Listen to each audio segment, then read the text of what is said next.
Ok, bom dia então de novo para todo mundo que está aí acompanhando o nosso workshop hoje. Nós vamos continuar o que começamos na semana anterior, né? Sejam todos bem-vindos.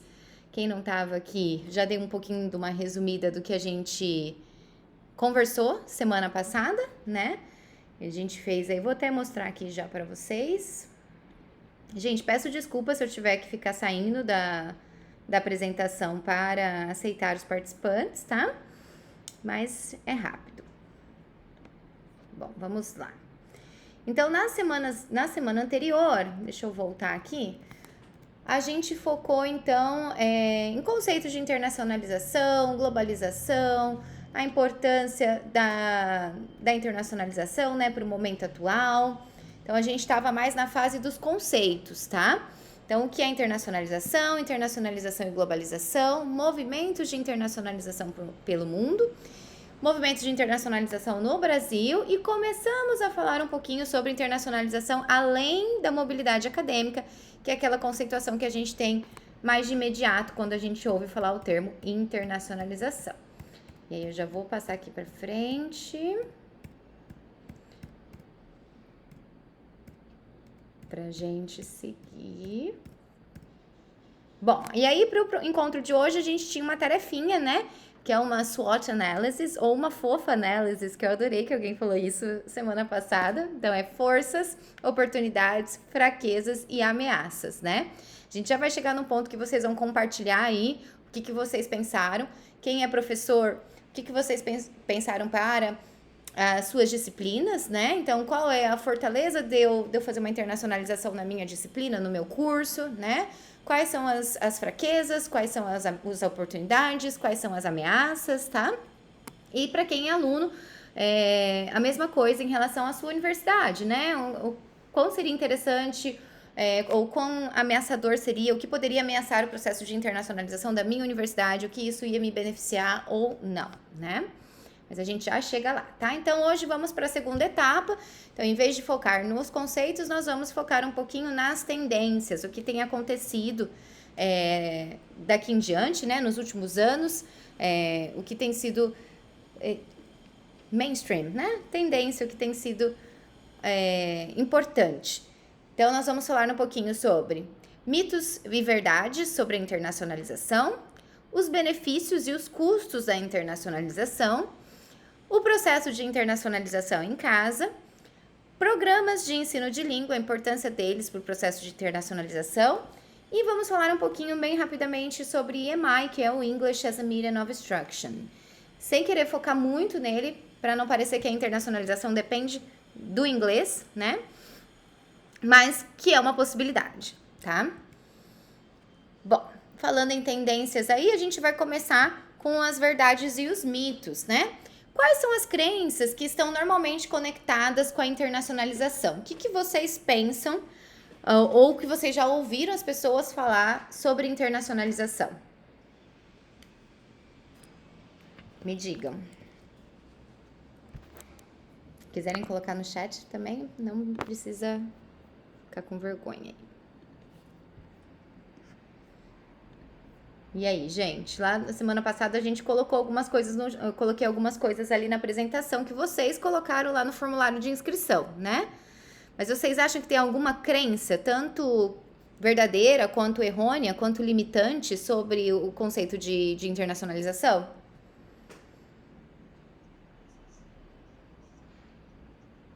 Uhum, uhum, exatamente. Temos essa crença do outro, né, como superior. Para se estudar fora do Brasil, necessita ter o inglês. A gente vai ver que para fazer internacionalização, não necessariamente, né? E uma das partes da internacionalização é estudar fora. Reduzir a internacionalização a intercâmbios. Hoje a gente vai ver um pouco mais profundamente que não é só isso, né? Então tá, essas são algumas crenças. E aí a gente vai ver que teve uma pesquisa exatamente sobre isso, né?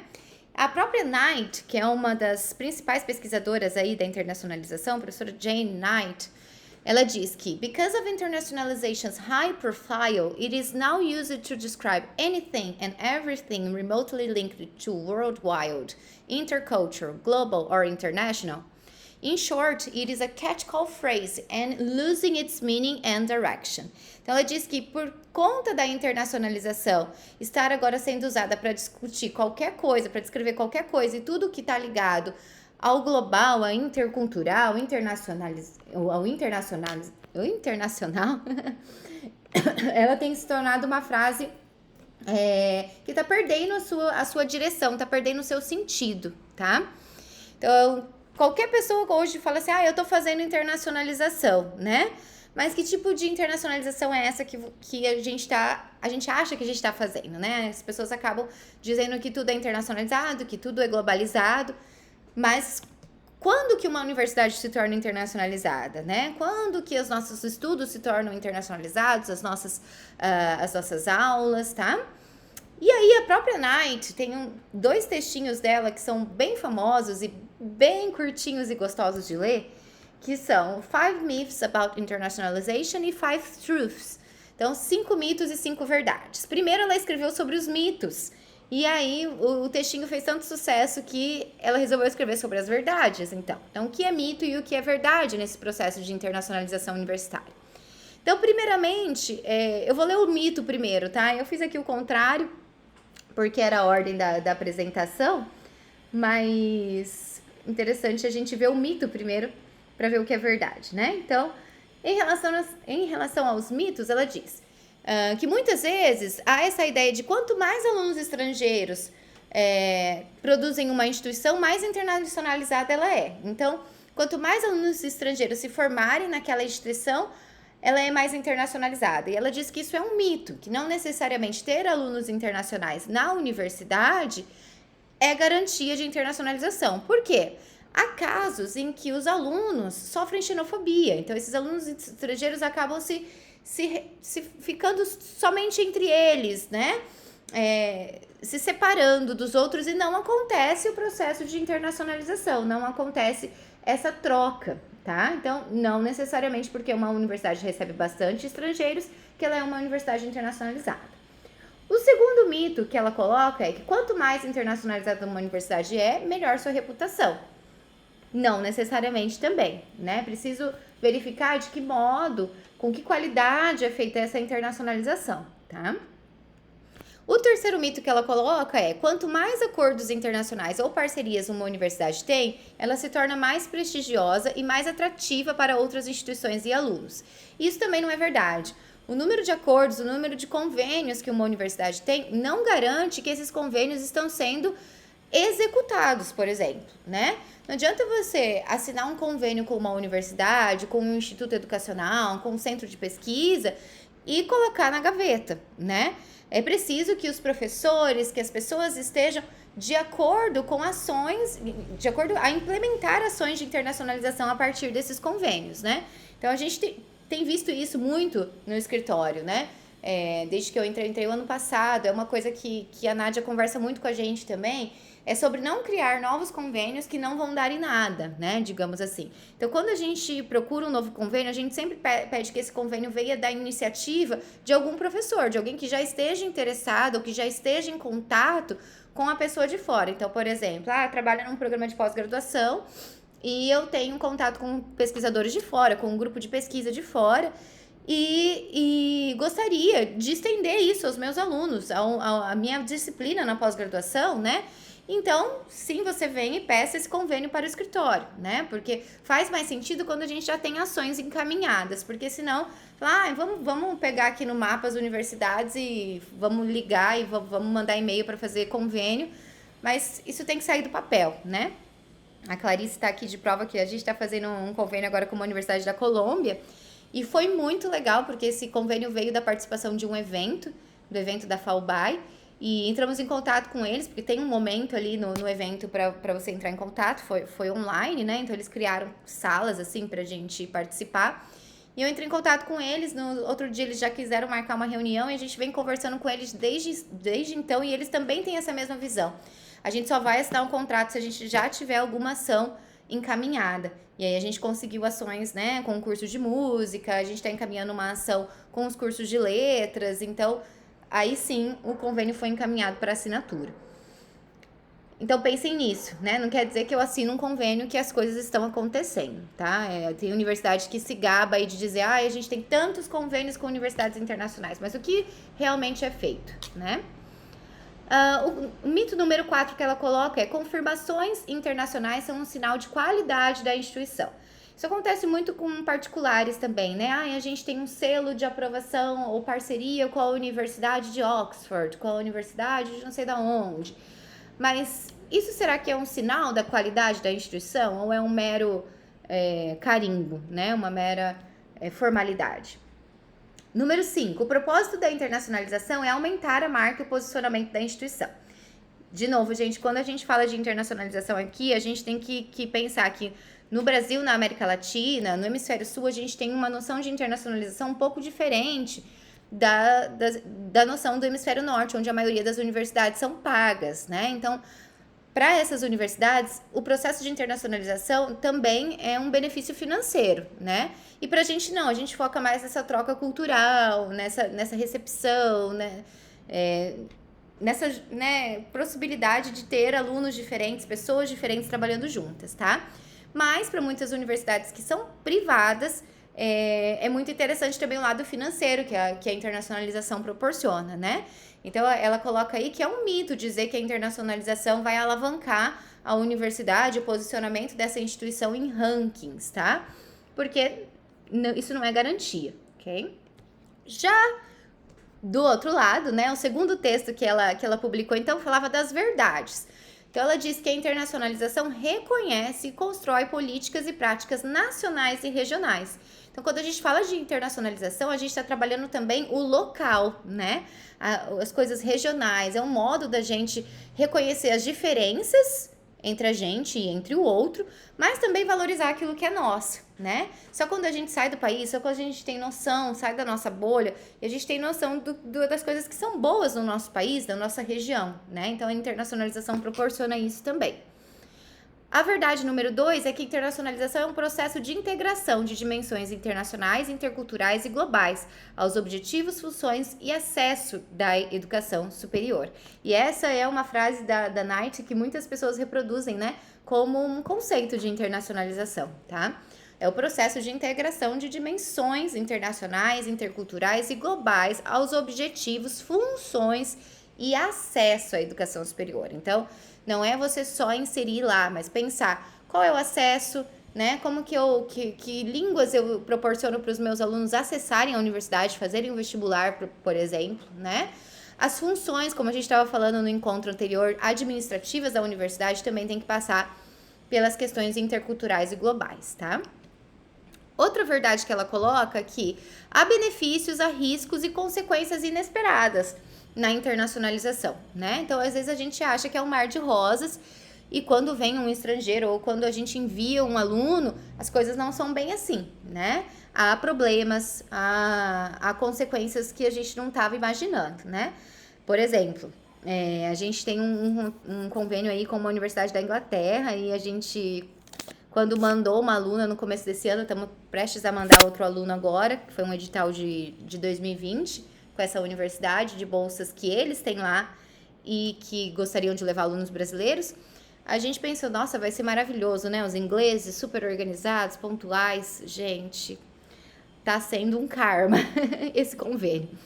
Os alunos têm voltado com experiências ótimas, mas por outro lado, assim, é muito difícil a comunicação com a parte administrativa da universidade lá. Assim, troca-se muito de pessoal, então as informações se perdem. E a gente está tendo bastante dificuldade, né? Então, essa foi uma consequência inesperada desse convênio, dessa oportunidade de internacionalização. Número 4. A internacionalização é um meio para um fim e não um fim em si mesma. Então, a gente tem que ter um objetivo da internacionalização. Não sei se vocês lembram no videozinho que a gente viu na semana passada, aquele que estava em inglês, né? Que ele dizia que a internacionalização tem como objetivo principal a melhoria da qualidade de ensino, né? Proporcionar aos alunos uma educação mais internacionalizada, mais globalizada, em que a gente possa desenvolver a tolerância, a capacidade de respeito, a competência intercultural, né? Então, a internacionalização em cada universidade, ela vai ter um objetivo diferente, né? Então, de repente, universidades que são maiores, que já têm uma internacionalização um pouco mais, que tem fama, né? E que recebem alunos estrangeiros, fazem parcerias muito mais, de maneira mais fácil, a internacionalização vai ter outro objetivo. A gente quer alavancar a pós-graduação, a gente quer alavancar o nosso doutorado, né? Já para universidades menores, esse processo vai ser um pouco mais reduzido, né? Com objetivos um pouco menores nesse início. Então, cada universidade vai ter o seu objetivo. A internacionalização, o modelo de internacionalização não serve para todo mundo, tá? E ela não pode ter um fim em si mesma, né? Ela não pode pensar, vou internacionalizar porque é preciso, né? A gente tem que saber por quê. Por que eu tô fazendo isso com a minha aula? Por que eu tô fazendo isso com a minha disciplina, né? Por que eu quero fazer um intercâmbio, os alunos que estão aí participando, né?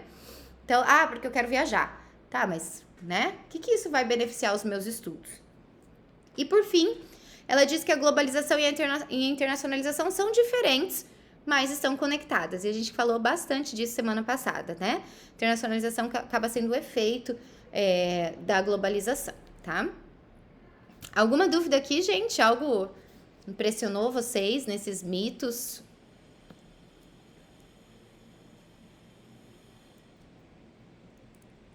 E aí? Essa questão da aumentar a marca e o posicionamento da instituição acontece também na esfera do ensino básico, né? Porque tem muitas escolas hoje particulares que fazem parcerias com universidades e divulgam isso muito fortemente para atrair alunos, né? Então, nosso ensino médio é bilíngue, com parceria com a University of Michigan, e aquilo vai se tornando, assim, né, um negócio grande. Aí, a hora que você vai ver, o aluno tem ali 5 aulas em inglês, nem é um negócio tão grande, né? Acontece muito na educação básica também, tá? Dúvidas aqui, gente? Comentários? Tô vendo o chat pipocar aqui. Eu vou abrir.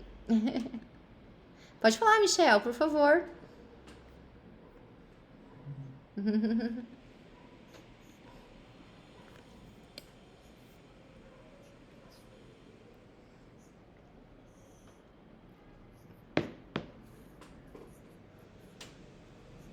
Uhum.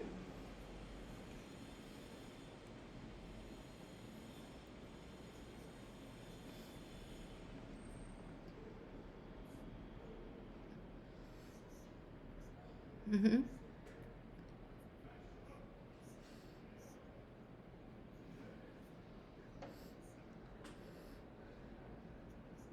Uhum.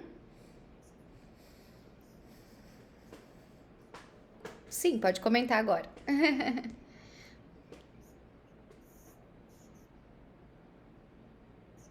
Uhum.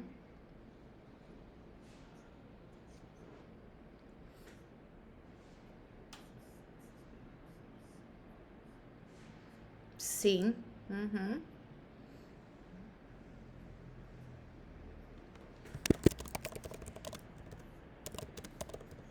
Uhum.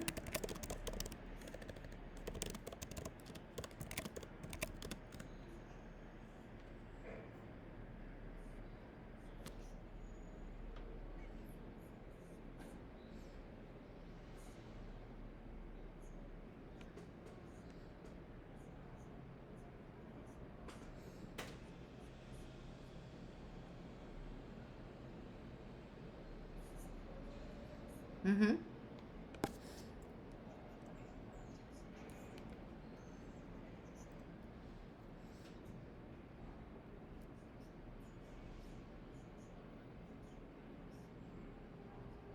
Uhum.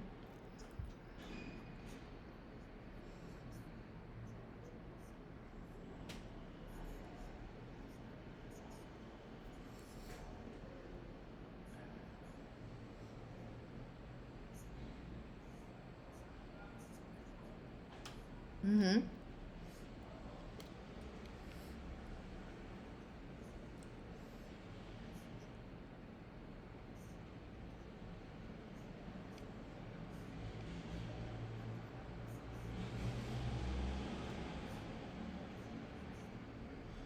Uhum.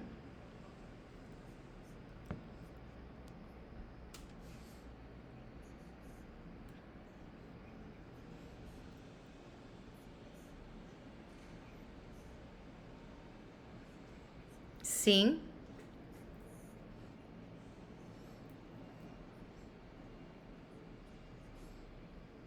Uhum.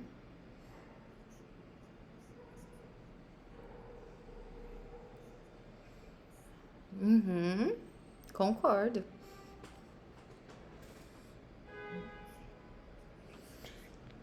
Sim, eu concordo com o que você disse, Michel. Acho que os cortes, aí a gente falou um pouco disso, né? Os cortes que têm acontecido afetam a graduação, o âmbito do Ciências Sem Fronteira praticamente não existe mais, né? E a pós-graduação, assim, a gente recebeu um e-mail outro dia da volta de oferta de bolsas para o doutorado, né? Mas a Unespar ainda não tem nenhum programa de doutorado, estamos ainda no mestrado. É, e aí fica aquela coisa, né? Como que a gente internacionaliza se a gente não tem verba para mandar um professor fazer uma visita acadêmica, fazer uma visita técnica, né? Se a gente não tem condições de montar um grupo de pesquisa, fazer um evento juntos, eu acredito que a pandemia também tenha dado uma limitada nessas coisas, né? Mas, ou pelo contrário, tem facilitado de outras maneiras a gente fazer a internacionalização de modo remoto, né? Mas falta, sim, esse networking que é muito interessante no presencial, né? Onde surgem muitas oportunidades de internacionalização. E sem verba, sem condições, é muito difícil, né? A gente sabe disso. E até mesmo, assim, eu não tô falando de viagem, tá? Não tô falando de viajar. Eu tô falando de você ter uma internet que funcione no campus para que você possa colocar uma palestra, conversar com um professor de fora, transmitir isso ao vivo para os seus alunos, né? A gente vai falar mais para frente aí de oportunidade de COIL, que é, né, colaboração online entre países, que depende disso, né? Depende disso. E a pós-graduação tá sofrendo com esses detalhes também, né? Porque é complicado. Que mais? Te respondi? A gente fica conversando, daqui a pouco vai mudando de um assunto para outro e, enfim. Bom, gente, vamos continuar então, tá? A gente falou aqui dos mitos e das verdades pontuadas pela Jane Knight. E tem muito mais coisa aqui, talvez esses textos são de 2011, 2012, se eu não me engano. Talvez ela já tenha escrito algo mais recente sobre isso, né? Acompanhava bastante as coisas dela lá em 2020 e acabei dando uma esquecida nesses tempos. Mas vamos lá, falando em benefícios e custos, então, o que vocês pensaram aí na SWOT analysis de vocês, né? Quais seriam os benefícios da internacionalização para as disciplinas, para a sua formação como professor, para o seu trabalho como agente universitário, né? Quais seriam as fortalezas, as ameaças, as fraquezas e as oportunidades que a internacionalização nos traz? Vocês conseguiram pensar? Não vou dar spoiler aqui, quero ouvir vocês antes. A gente tinha colocado aqui no último da semana passada, ó. Aqui. Então, no sentido, quais são as forças que as ações de internacionalização podem trazer para as universidades? E aqui vocês podem substituir por várias coisas, tá? Para a minha formação como aluno, para o meu trabalho como agente universitário, para a minha disciplina, tá? Para o meu programa de pós-graduação.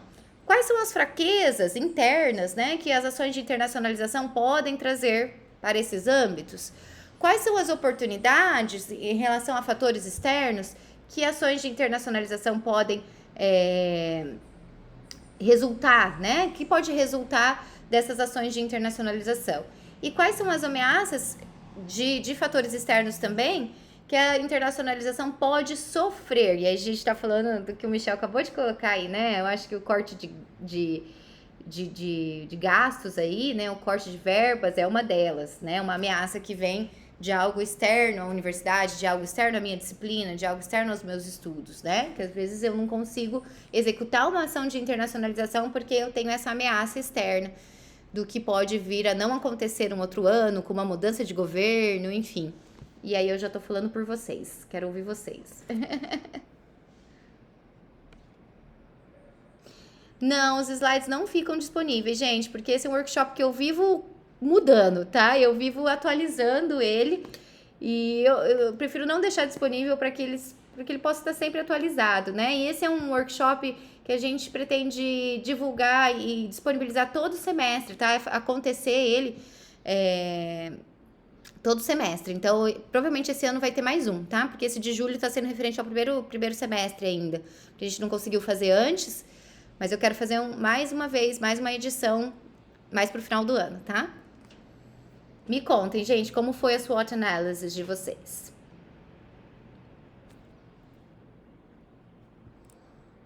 Pode falar, Augusto.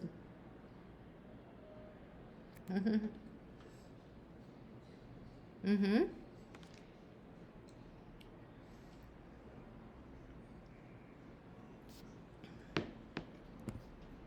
É diferente. Uhum.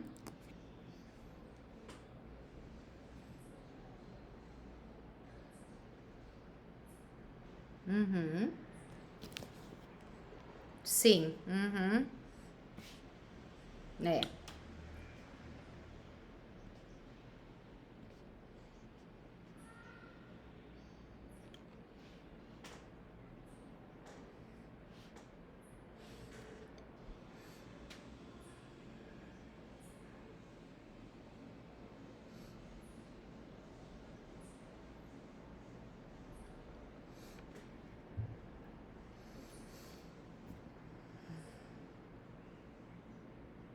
Uhum. Uhum.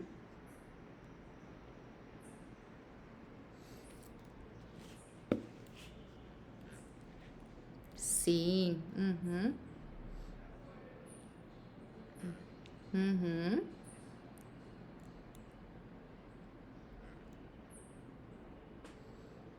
Uhum.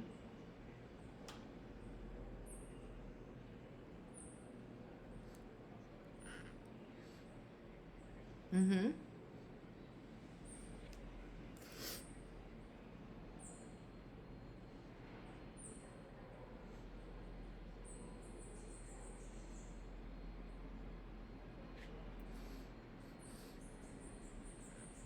Uhum. Ah, sim.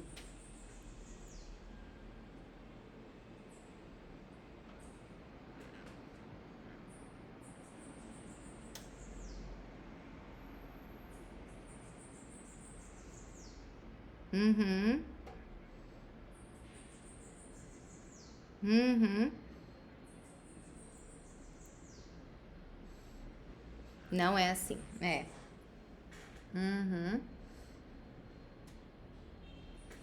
Eu também, eu adoro ela e o David.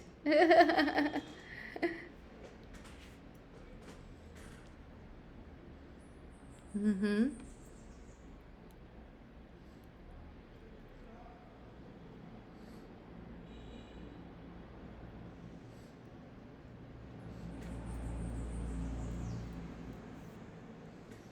É. Uhum.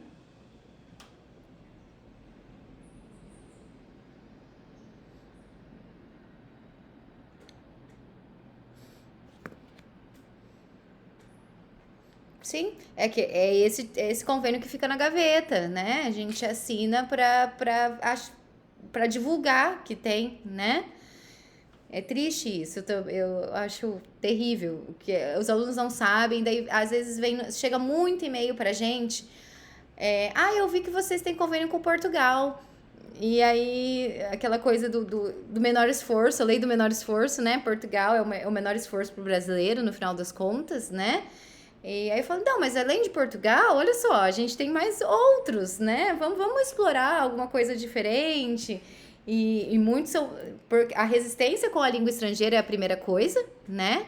espanhol, inglês, francês, há essa resistência, a gente falou muito disso semana passada, né? Tanto da parte de docentes quanto da parte de alunos. Na Unespar a gente sabe que muitos dos alunos entram sem um nível mínimo de leitura em língua estrangeira. Eu acho que isso acontece em muitas outras universidades também, né? No Brasil, menos de 1% da população é fluente no inglês, menos de 5% é fluente numa língua estrangeira, qualquer outra, né? Então, concordo com tudo que você falou, Augusto, é bem isso mesmo. A gente sofre isso de não estar preparado também para mandar, às vezes, o aluno para o país que a gente tem convênio. A gente está fazendo convênio com o Quênia, gente. O que eu sei do Quênia? Muito pouco, né? Talvez eu vou ter que googar também para apresentar isso para um aluno que queira ir para o Quênia, né? Então, nos falta também essa possibilidade, de novo, aí passa pelos recursos que o Michel estava falando, né? De ter uma experiência também para guiar o nosso aluno da melhor maneira, né? Então, vamos fazer esse convênio, vamos visitar essa universidade? Então, vamos fazer uma visita técnica, né? Vamos conhecer como que é o sistema educacional lá. E a gente não tem essas oportunidades, né?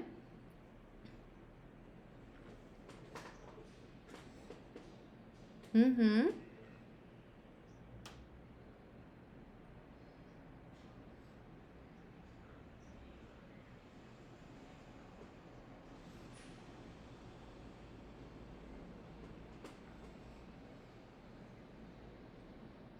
uhum. Suprir essa necessidade, né? Uhum.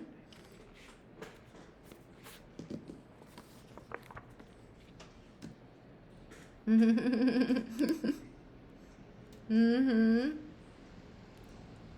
É,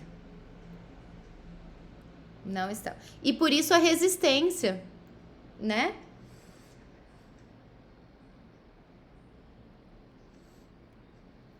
Uhum.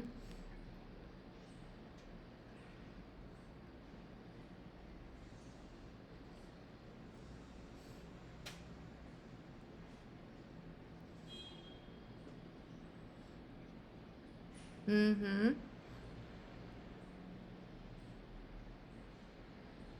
Uhum.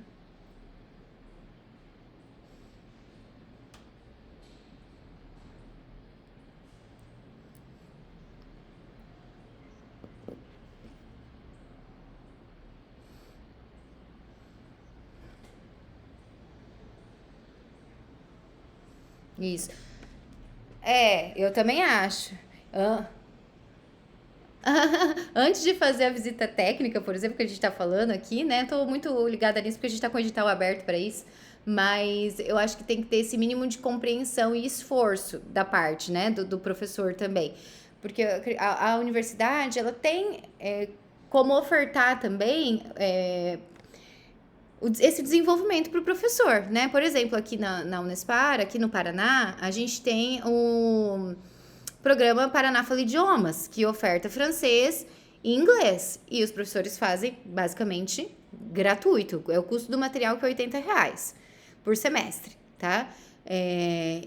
E aí vai abrir o espanhol agora. Então, assim, eu acho que falta um pouco de esforço também, né? Eu sei que muitas universidades aí têm os seus laboratórios de línguas também. Então, poxa, vou me inscrever, vou aprender um outro idioma, né? Para que eu consiga realmente fazer essa internacionalização, que eu consiga ofertar para o meu aluno de pós-graduação, meu aluno da graduação, um texto na sua língua original, né?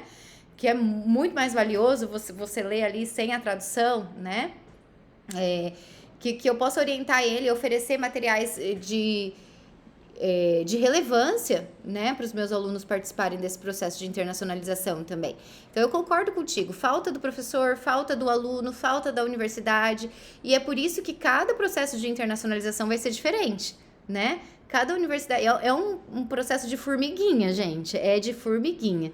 É criar um plano de internacionalização, é pensar num jeito de desmistificar as coisas para a comunidade acadêmica, é uma maneira de criar regulamentos que tornem a coisa menos burocrática, porque às vezes dá preguiça. O professor fala, mas para eu me candidatar a esse edital aqui eu tenho que fazer tudo isso. Ah, não vou fazer, né? Então, tudo isso a gente pensa aqui no escritório. Gente, vamos simplificar, tá muito difícil, né? Então, eu acho que tem que ter essa contrapartida da vontade do professor se empenhar num idioma, né? A gente tem tido essas reuniões com a Colômbia e eu saio de lá, tipo, devastada com o meu espanhol. Eu falo, não, eu preciso voltar a fazer espanhol. Porque eu sinto essa necessidade, eu sinto vergonha, né? Porque uma língua só estrangeira não tá sendo suficiente, né? E eu acho que a gente já falou isso semana passada, né? Todo mundo, acho que pra mim, devia saber espanhol como segunda língua aqui no Brasil. Michel e depois o Sérgio, pode falar.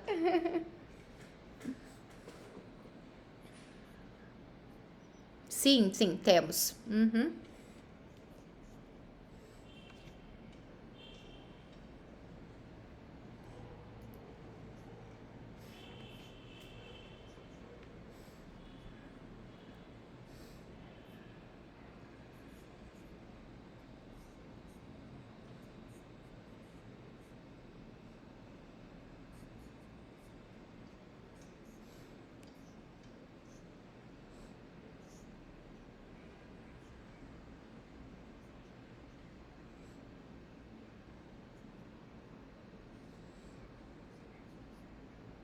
Uhum.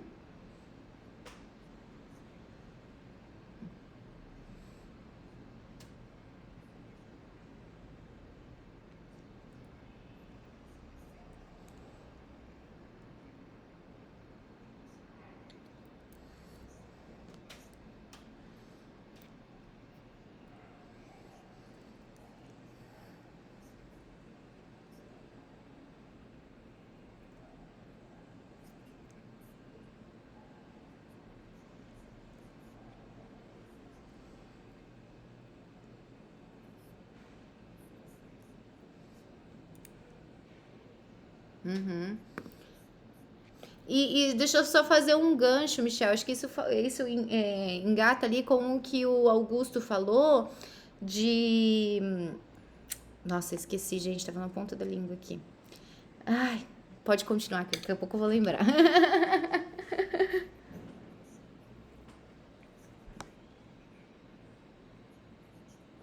Uhum, lembrei. Uhum, uhum.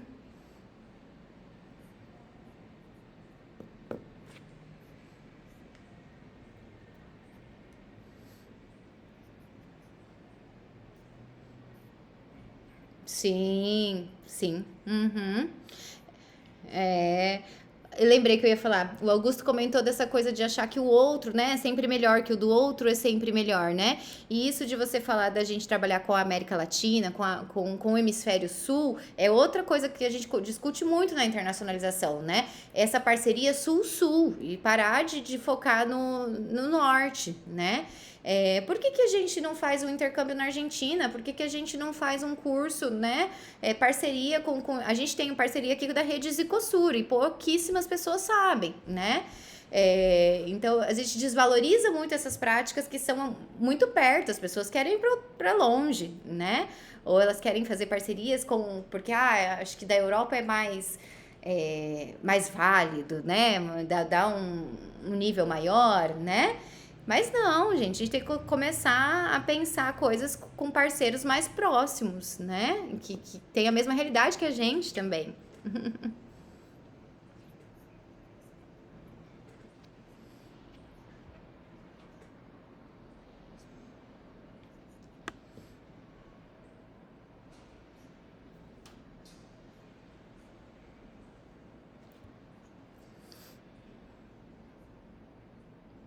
Uhum,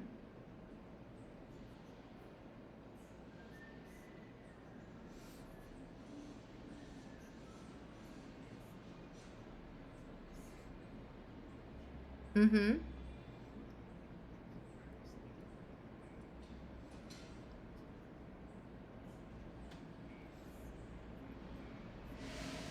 Legal.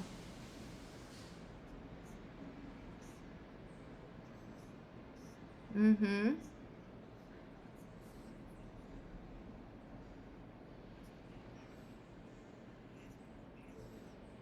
Esse translanguaging aí, né, que a gente fala, que é a mistura das línguas.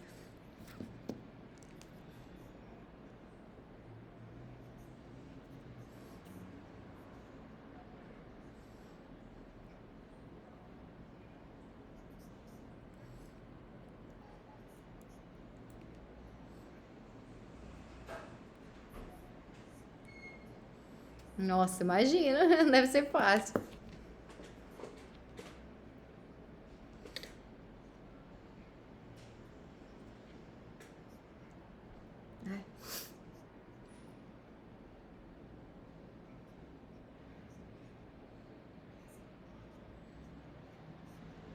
Uau!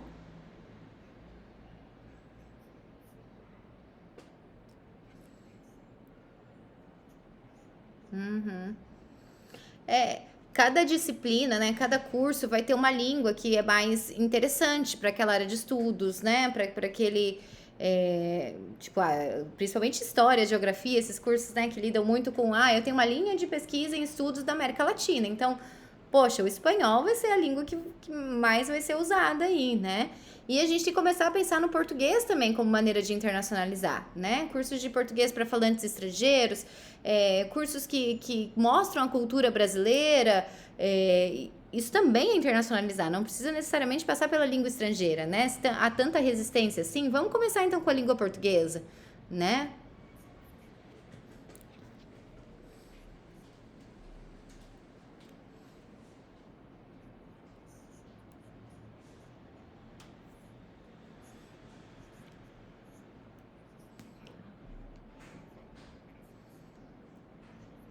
Legal.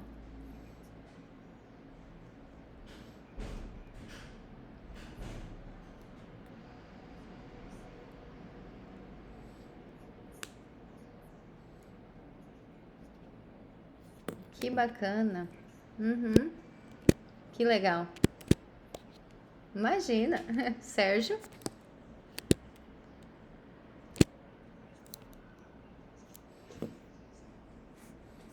Fofa.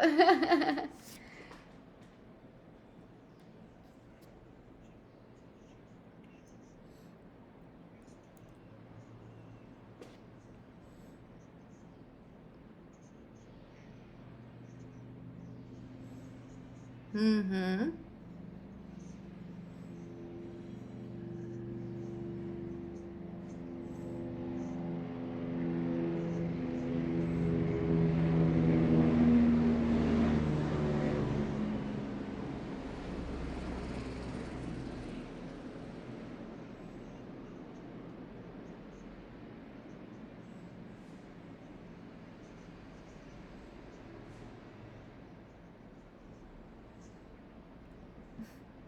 Uhum.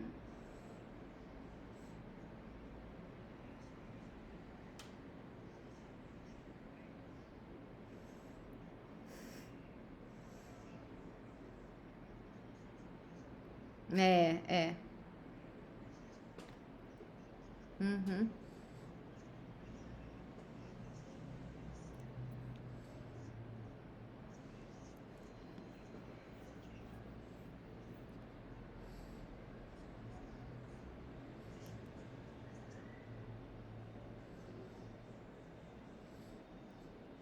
Mas tem que ser uma adaptação, né? Exato.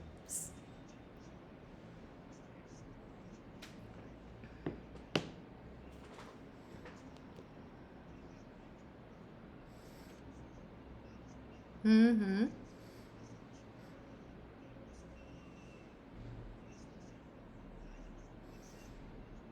Sim. Uhum.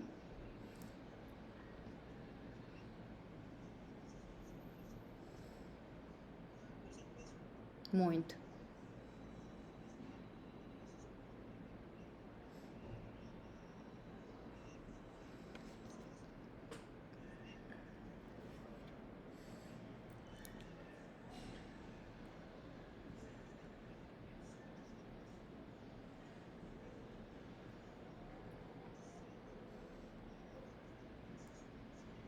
Uhum. Com certeza.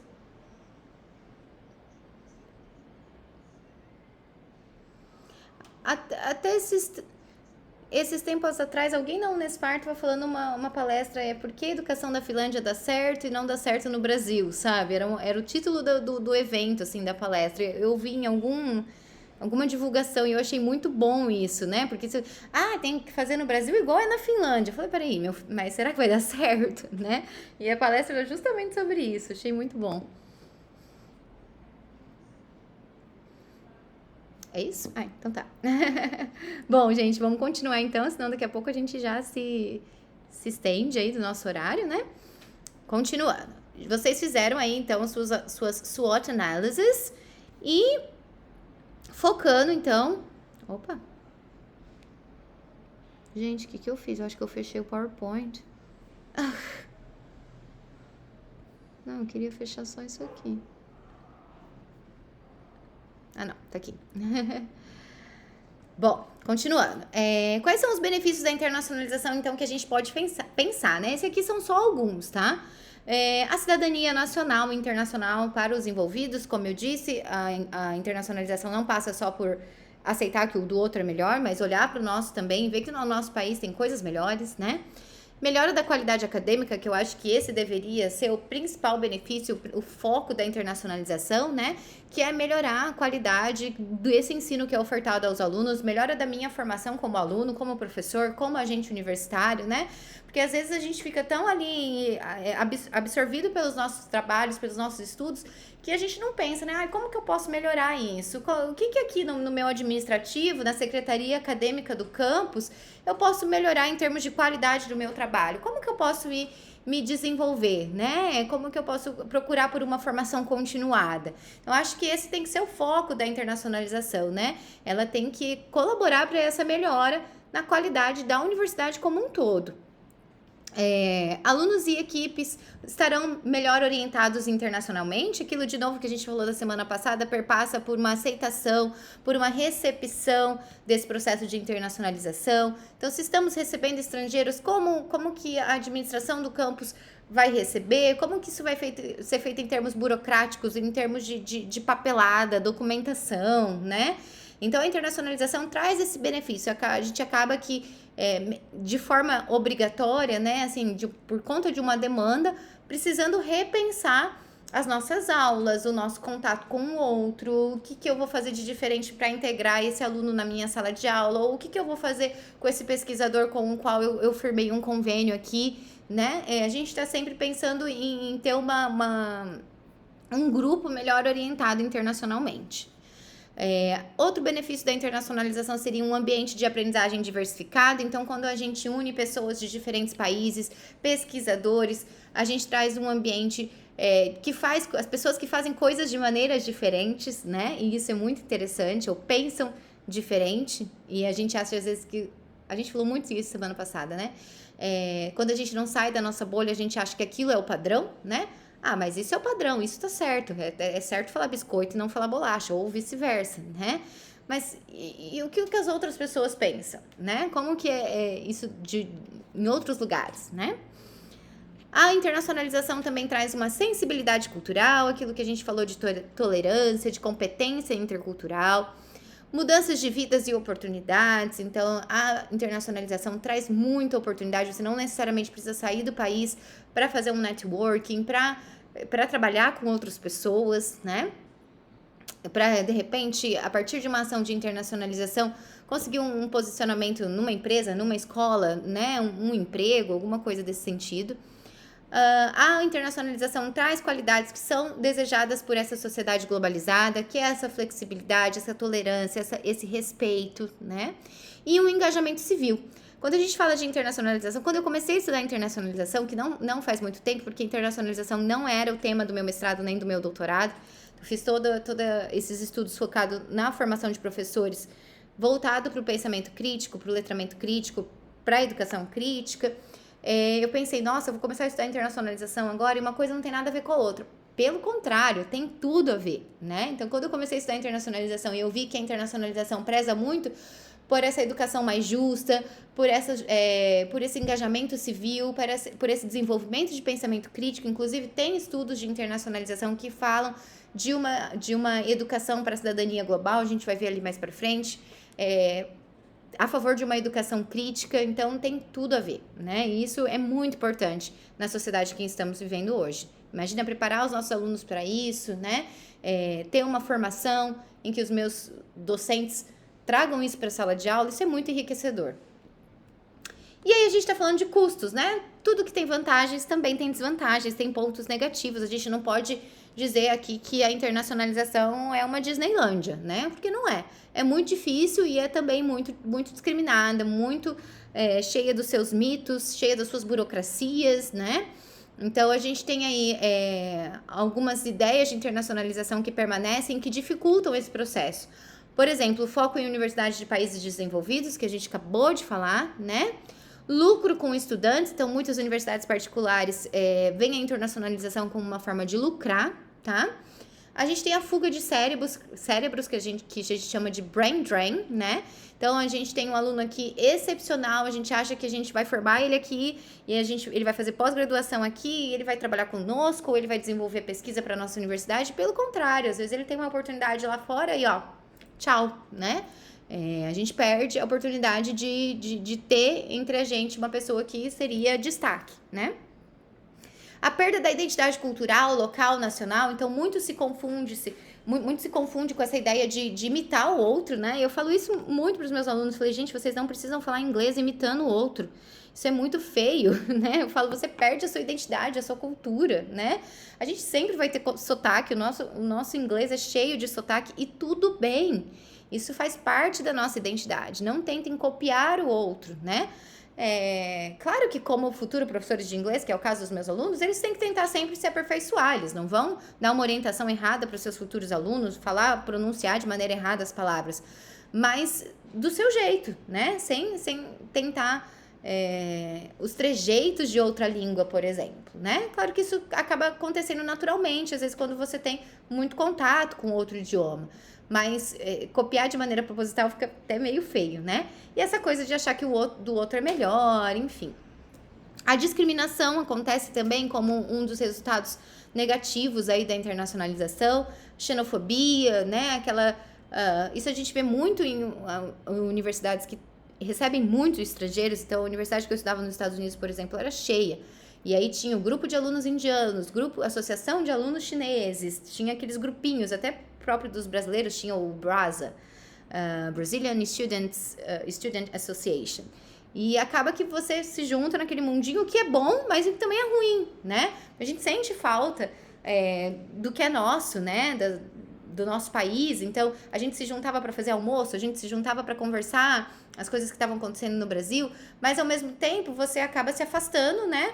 Do que você tá ali para fazer, que é interagir com o outro, conhecer o outro, né? Então, tem alguns alunos que sofrem tanto com isso. Até tem um texto que eu li que ele fala de um aluno que sofreu tanta discriminação, se sentiu tão mal durante as aulas que ele acabou não aproveitando esses outros, os benefícios da internacionalização, né? A gente tem a questão também da colonização acadêmica, que são as filiais de universidades de países desenvolvidos trazendo seus campos para os outros países, né? E aí isso acaba tendo a mesma ideia do processo de colonização. Então, vim salvar a educação aqui no Brasil, vou fazer um campus da Universidade de Oxford aqui. Então, acaba tendo essa ideia de que, de novo, que o do outro é melhor. Segurança da qualidade do ensino, então realmente é preciso verificar qual é a qualidade desse ensino quando a gente fala de internacionalização, né? E a falta de monitoramento das atividades realizadas em mobilidade acadêmica. Isso aconteceu com Ciências Sem Fronteiras, né? Foi o maior investimento do país em mobilidade, mas não se tem um retorno, não se tem ideia do que esses estudantes estão fazendo hoje. Então, se realmente esse investimento na educação, na formação desses alunos, beneficiou o Brasil. Então, esses alunos que fizeram Ciências Sem Fronteira, eles estão trabalhando no Brasil? Eles estão trabalhando na área em que eles se formaram? A gente não faz ideia disso, né? Então, falta o monitoramento aí dessas atividades de mobilidade, tá? Eu não estou falando só de Ciências Sem Fronteiras, né? Estou falando de todos os escritórios aí de relações internacionais das universidades, que às vezes a gente peca nesse retorno do aluno, né? Da mobilidade. Bom, aqui a gente tem duas citações que eu gosto bastante, né? Que internationalization has become the foundation for ensuring economic development and global competitiveness. This presents a danger of viewing internationalization as a commodity that is valued solely because it leads to or provides certain groups with economic advantages. This has the potential to treat global issues from an economic gain perspective rather than a critical examination of the ways in which the world is connected. Então, a Mikulek, ela fala que a internacionalização tem se tornado essa certeza, né, de um desenvolvimento global, de uma competitividade, mas isso apresenta um perigo ao ver a internacionalização como um produto, né? O que é valorizado apenas é o que leva certos grupos sociais a terem vantagens econômicas, né? Então, quando a gente vende um intercâmbio, quando a gente vende um curso no exterior, a gente está vendo a educação como um produto e apenas quem tem condições de pagar por esse produto vai ter esse conhecimento, né? Então, isso tem o potencial de tratar as questões globais por um viés econômico, né? Uma perspectiva econômica ao invés de uma perspectiva crítica, de um exame crítico do que tem acontecido no mundo e por que o mundo é conectado, né? Eu acho essa citação dela muito certeira, né? Esse não é o objetivo da internacionalização. Não é ver a educação como um produto, mas sim examinar e entender como que o mundo é conectado, tá? Já a Iniguez, ela diz, the new challenges for higher education involve an acknowledgement of the local needs of institutions as well as international cooperation to help them meet those needs. Making full use of the global network is a key aspect in the quest for an equitable education and the reduction of disparities among, between and within institutions.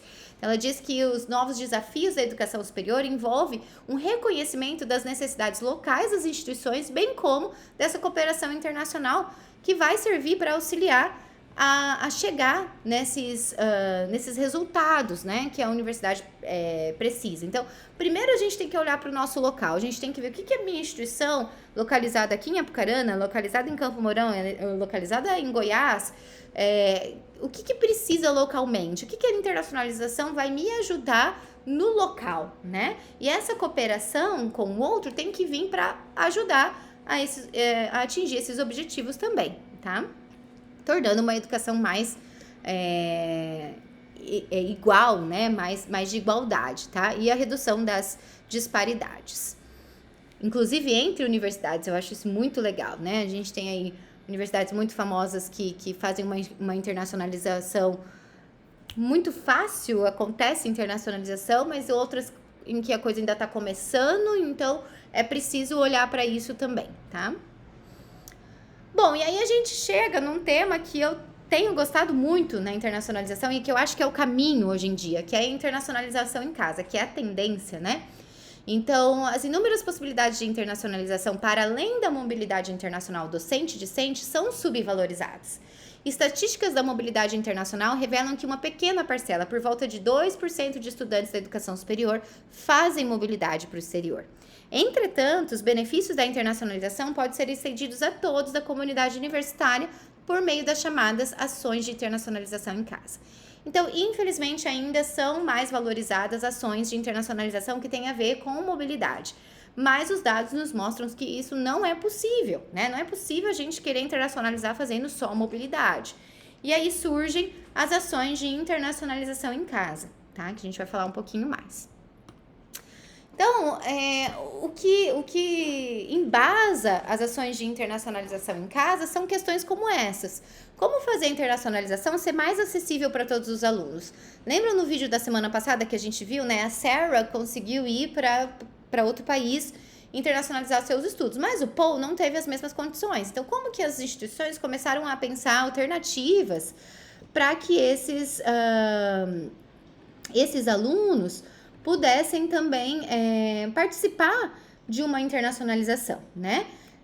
Alguns alunos não conseguem fazer programas de mobilidade acadêmica, mesmo que tenham bolsa de estudos. A gente sabe que há custos extras que envolvem a internacionalização.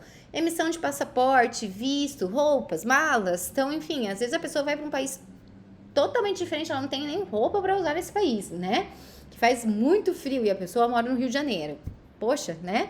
É difícil. Então, mesmo que o aluno tenha condições de bolsa de estudos, às vezes ele não consegue o restante para fazer essa internacionalização, essa mobilidade, tá?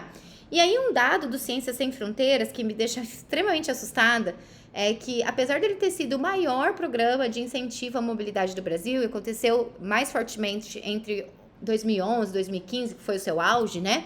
E ele ofertou 73 mil bolsas de graduação sanduíche, ainda assim ele atingiu menos de 1% da comunidade acadêmica, tá?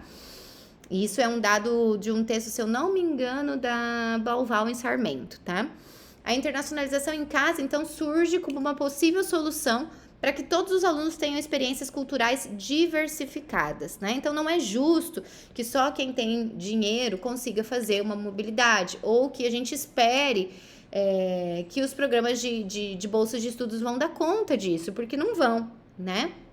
Então, a gente precisa começar a pensar em alternativas para proporcionar aos nossos alunos experiências culturais diversificadas, e é aí que entra o Internationalization at Home, que é a proposta de incorporar nas atividades domésticas ou locais aspectos que a priori são pensados apenas para os casos de mobilidade internacional. Então, o aluno deve pensar, eu só vou conseguir fazer contato com um pesquisador internacional ou estudar uma disciplina em inglês, em outro idioma, se eu viajar, se eu fizer um intercâmbio. Não, é possível a gente fazer isso também sem precisar do intercâmbio, tá? Bom, continuando, em 2015, a gente já falou dessa Agenda para o Desenvolvimento Sustentável de 2030 da Unesco, e nela eles falam sobre cidadania global. Então, eles colocam assim, até 2030, garantir que todos os alunos adquiram conhecimentos e habilidades necessárias para promover o desenvolvimento sustentável, inclusive, entre outros, por meio da educação para o desenvolvimento sustentável e estilo de vida sustentáveis.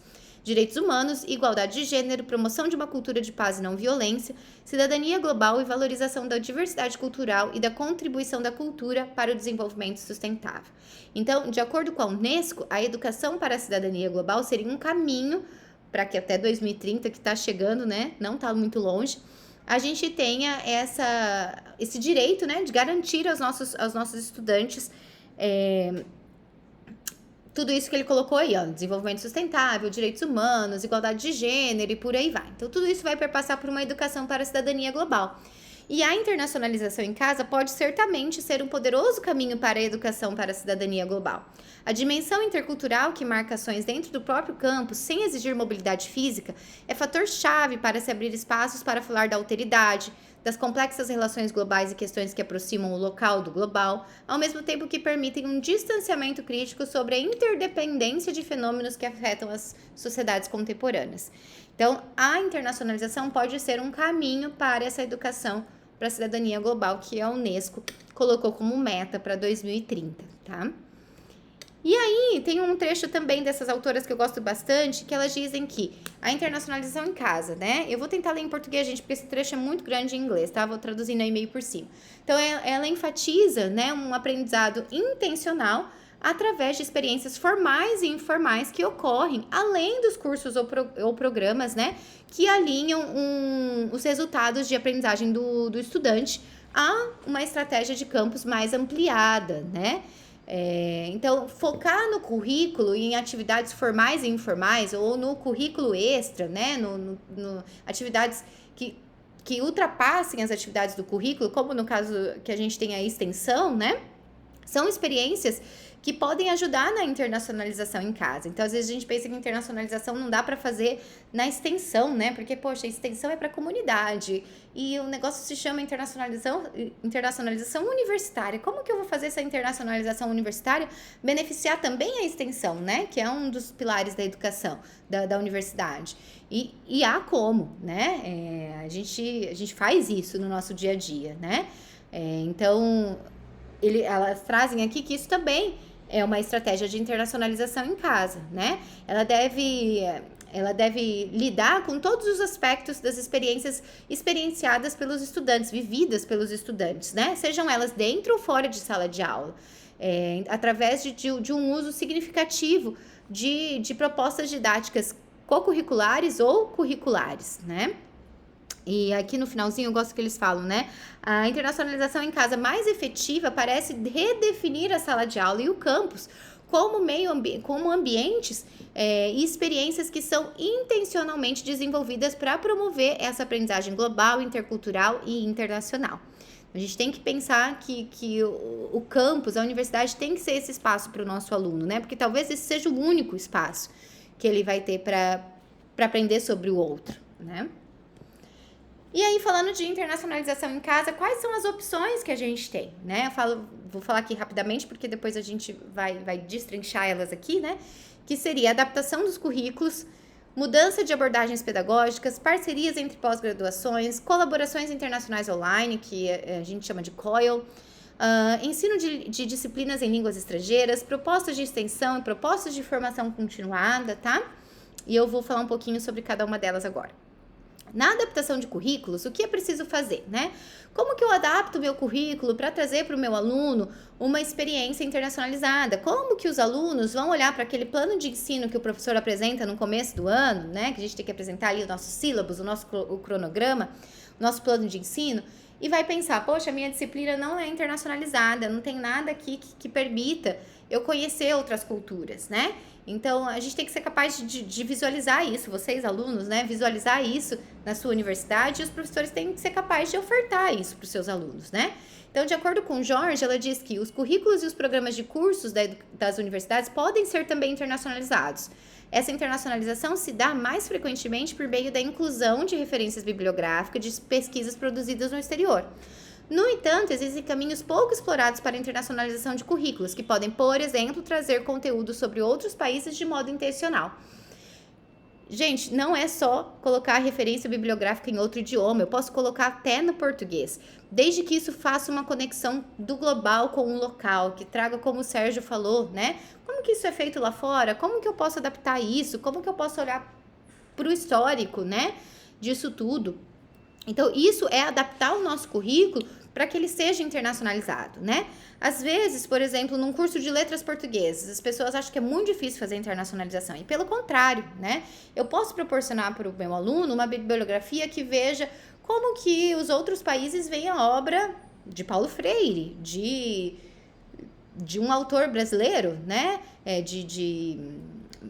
Machado de Assis, por exemplo, né? Então, esse olhar do outro, como que eles veem essa literatura, a língua portuguesa, né? Isso também é internacionalizar o currículo, tá? Outra proposta de internacionalização em casa é essa mudança de abordagem pedagógica, ou seja, quando a gente muda a nossa sala de aula, a gente muda o nosso jeito de dar aula, a gente acaba proporcionando para os alunos essa possibilidade de trazer para a sala de aula assuntos mais globalizados. Às vezes a gente dá pouca atenção para o aluno que fala alguma coisa em sala de aula, fala assim, professor, você viu aquela notícia? E blá, blá, blá, blá, blá. Já eu vi, beleza, é isso aí, né? Mas se a gente usar disso para trazer um contexto global para nossa sala de aula, né? Então, essa aula, essa abordagem pedagógica focada no aluno, né? Claro que a gente tem as nossas coisas para cumprir, a gente tem a nossa ementa para cumprir, né? Mas dar mais valor a esses momentos que surgem, né? Nos estudos sobre letramento crítico, por exemplo, gente, sobre desenvolvimento de pensamento crítico, há uma ideia do Pennycook que ele traz que eu acho muito legal. Que a gente não precisa falar de criticidade o tempo todo na aula. Vai ter hora que eu vou ter que ensinar gramática, vai ter hora que eu vou ter que ensinar uma fórmula, um macete para o aluno lembrar de alguma coisa, eu vou ter que ensinar datas, né? Mas há momentos em que eu posso aproveitar as ondas de criticidade que surgem na minha aula, né? Então, um assunto que um aluno trouxe, eu posso... Opa, vamos discutir isso aí? Na próxima aula eu quero que vocês tragam isso, isso e isso para mim, né? Então, a mesma coisa eu acredito que acontece com a internacionalização. A gente pode aproveitar essas ondas de internacionalização, momentos em que, poxa, vai ter uma palestra assim, gente, vai ter uma live, vamos assistir juntos, né? Porque a gente falou sobre isso na última aula, vocês trouxeram isso para a aula, né? Aproveitar essas oportunidades, tá? Então, fazer o nosso currículo, a nossa ementa aí mais internacionalizada também é saber aproveitar esses momentos, tá? Outra proposta de internacionalização em casa seria a parceria entre pós-graduações. Então, é muito comum na pós-graduação a gente ter co-orientação, né? Co-tutela de alunos. Então, vocês, professores que estão lá na pós-graduação, leem artigos e pesquisadores estrangeiros ou já têm contatos com pesquisadores estrangeiros, então é muito interessante também fazer essa parceria para co-orientar alunos. Isso proporciona ao aluno uma vivência diferente da pós-graduação, né? Uma relação com seus orientadores muito mais globalizada, muito mais internacionalizada de maneira assim cultural, modo de ensino, modo de orientar, né? Ele vai começar a passar a ver as diferenças aí e ter acesso a documentos diferentes, né? A textos diferentes, que às vezes aqui no Brasil a gente não tem, mas o co-tutor lá no outro país pode proporcionar ao aluno, tá? Continuando. A gente tem também as colaborações internacionais online, que a gente chama de COIL, tá? O COIL é um projeto que foi criado na Sun University, que é State University of New York, mas já tem aí suas ramificações em várias outras universidades, com o mesmo nome ou com nomes diferentes, que é basicamente o seguinte. Então, eu tenho a minha disciplina ali, terça e quinta, na grade curricular, né, nas minhas aulas, mas eu tenho conhecimento de outro professor ali na Argentina que dá a mesma disciplina que eu. E a gente pode montar um projeto, não preciso fazer a disciplina inteira com esse professor, mas um assunto da disciplina, né? Então, sei lá, metodologias de ensino. Eu sei que ele dá a mesma disciplina lá e a gente quer falar um módulo sobre, enfim, abordagem comunicativa, não sei. Tô falando do inglês, tá, gente? Que é o que eu lido. Mas a gente quer fazer um módulo juntos. Então, o COIL permite isso, que, por exemplo, na minha aula de terça-feira, ao invés da gente fazer a aula ali no campus, cada um vai fazer da sua casa e a gente vai ter essa interação entre os professores e entre os alunos. Então, não é só meramente o professor combinar as aulas com o outro professor, mas é os alunos também trabalharem com os outros alunos, com a outra turma, né? Desenvolver tarefas juntos, desenvolver projetos juntos nessas aulas que serão ministradas conjuntamente, tá? Então, de novo, não precisa ser a disciplina inteira. Pode ser um bloco, pode ser um semestre, pode ser um bimestre, né? Que você resolva fazer essa disciplina, esse conteúdo em parceria com outro professor. Vocês planejam as aulas juntos, vocês dão as aulas juntos e os alunos também trabalham juntos. Essa é a diferença do COIL, que os alunos também trabalham juntos, tá? Então, é muito legal. Não necessariamente precisa ser online, né?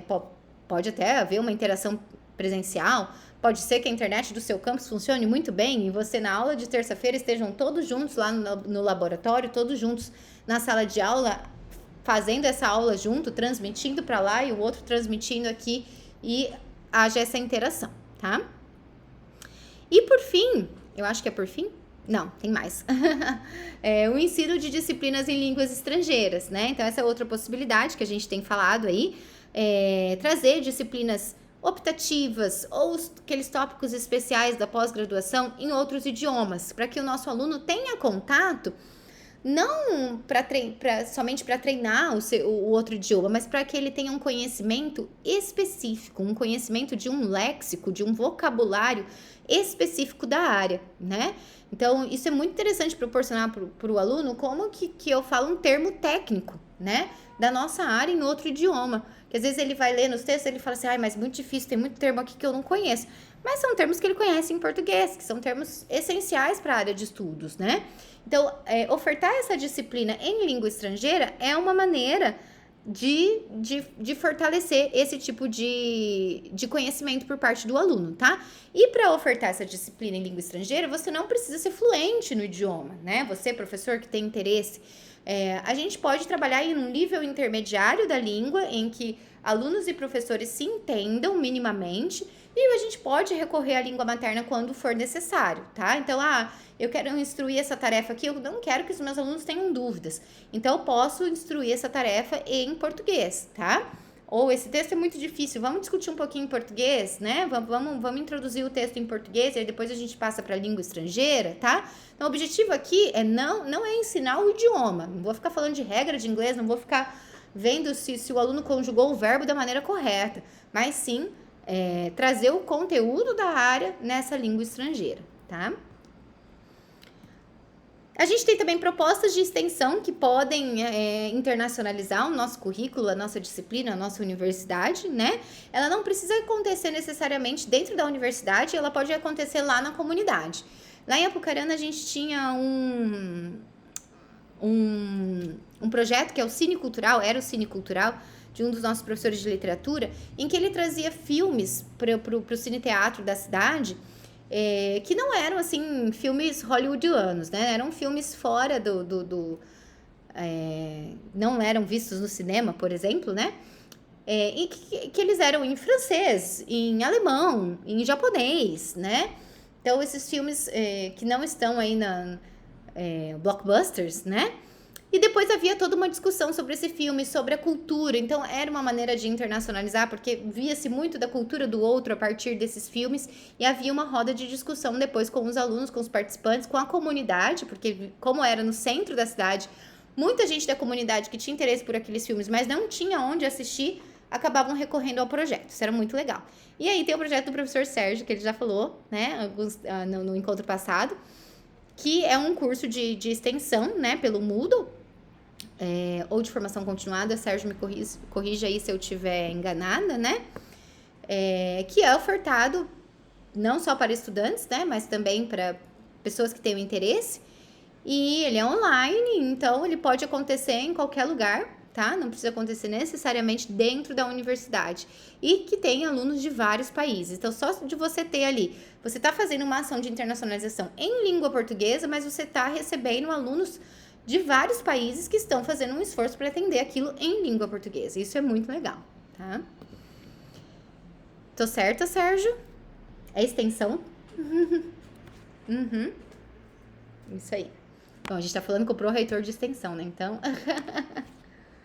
Diretor, isso. Bom, e aí a gente tá falando de outras propostas também, como a formação continuada. Então, quando os professores vão fazer aí seus cursos de mestrado, doutorado, os alunos que seguem para a carreira acadêmica, né? Eles acabam lendo muita coisa em língua estrangeira. E isso é um modo de internacionalizar em casa também, né? Então, a primeira geração de doutores brasileiros impactou também a produção científica desses pesquisadores, que circulam nas mais diferentes línguas em publicações internacionais.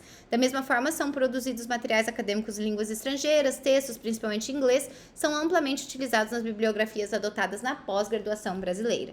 Então, a primeira geração de doutores, ela teve essa oportunidade, né? Acho que antigamente era mais comum, assim. Pelo menos muitos dos professores que me deram aula no mestrado e no doutorado tinham tido alguma experiência fora do país, né? E isso enriquece, né? Eles trazem bibliografia. A minha orientadora tinha uma biblioteca em casa, assim, que era invejável, em várias línguas. Isso é resultado dessas viagens, dessas interações que ela tinha com outros pesquisadores, né? E isso era também para os seus orientandos, né? Então, ela distribuía, ela compartilhava com os seus orientandos, o que era muito legal. E isso acaba aqui produzindo textos acadêmicos também em línguas estrangeiras, né? Quando as pessoas circulam, quando as pessoas fazem parcerias com outros professores, a gente acaba também publicando em outras línguas, o que é muito legal.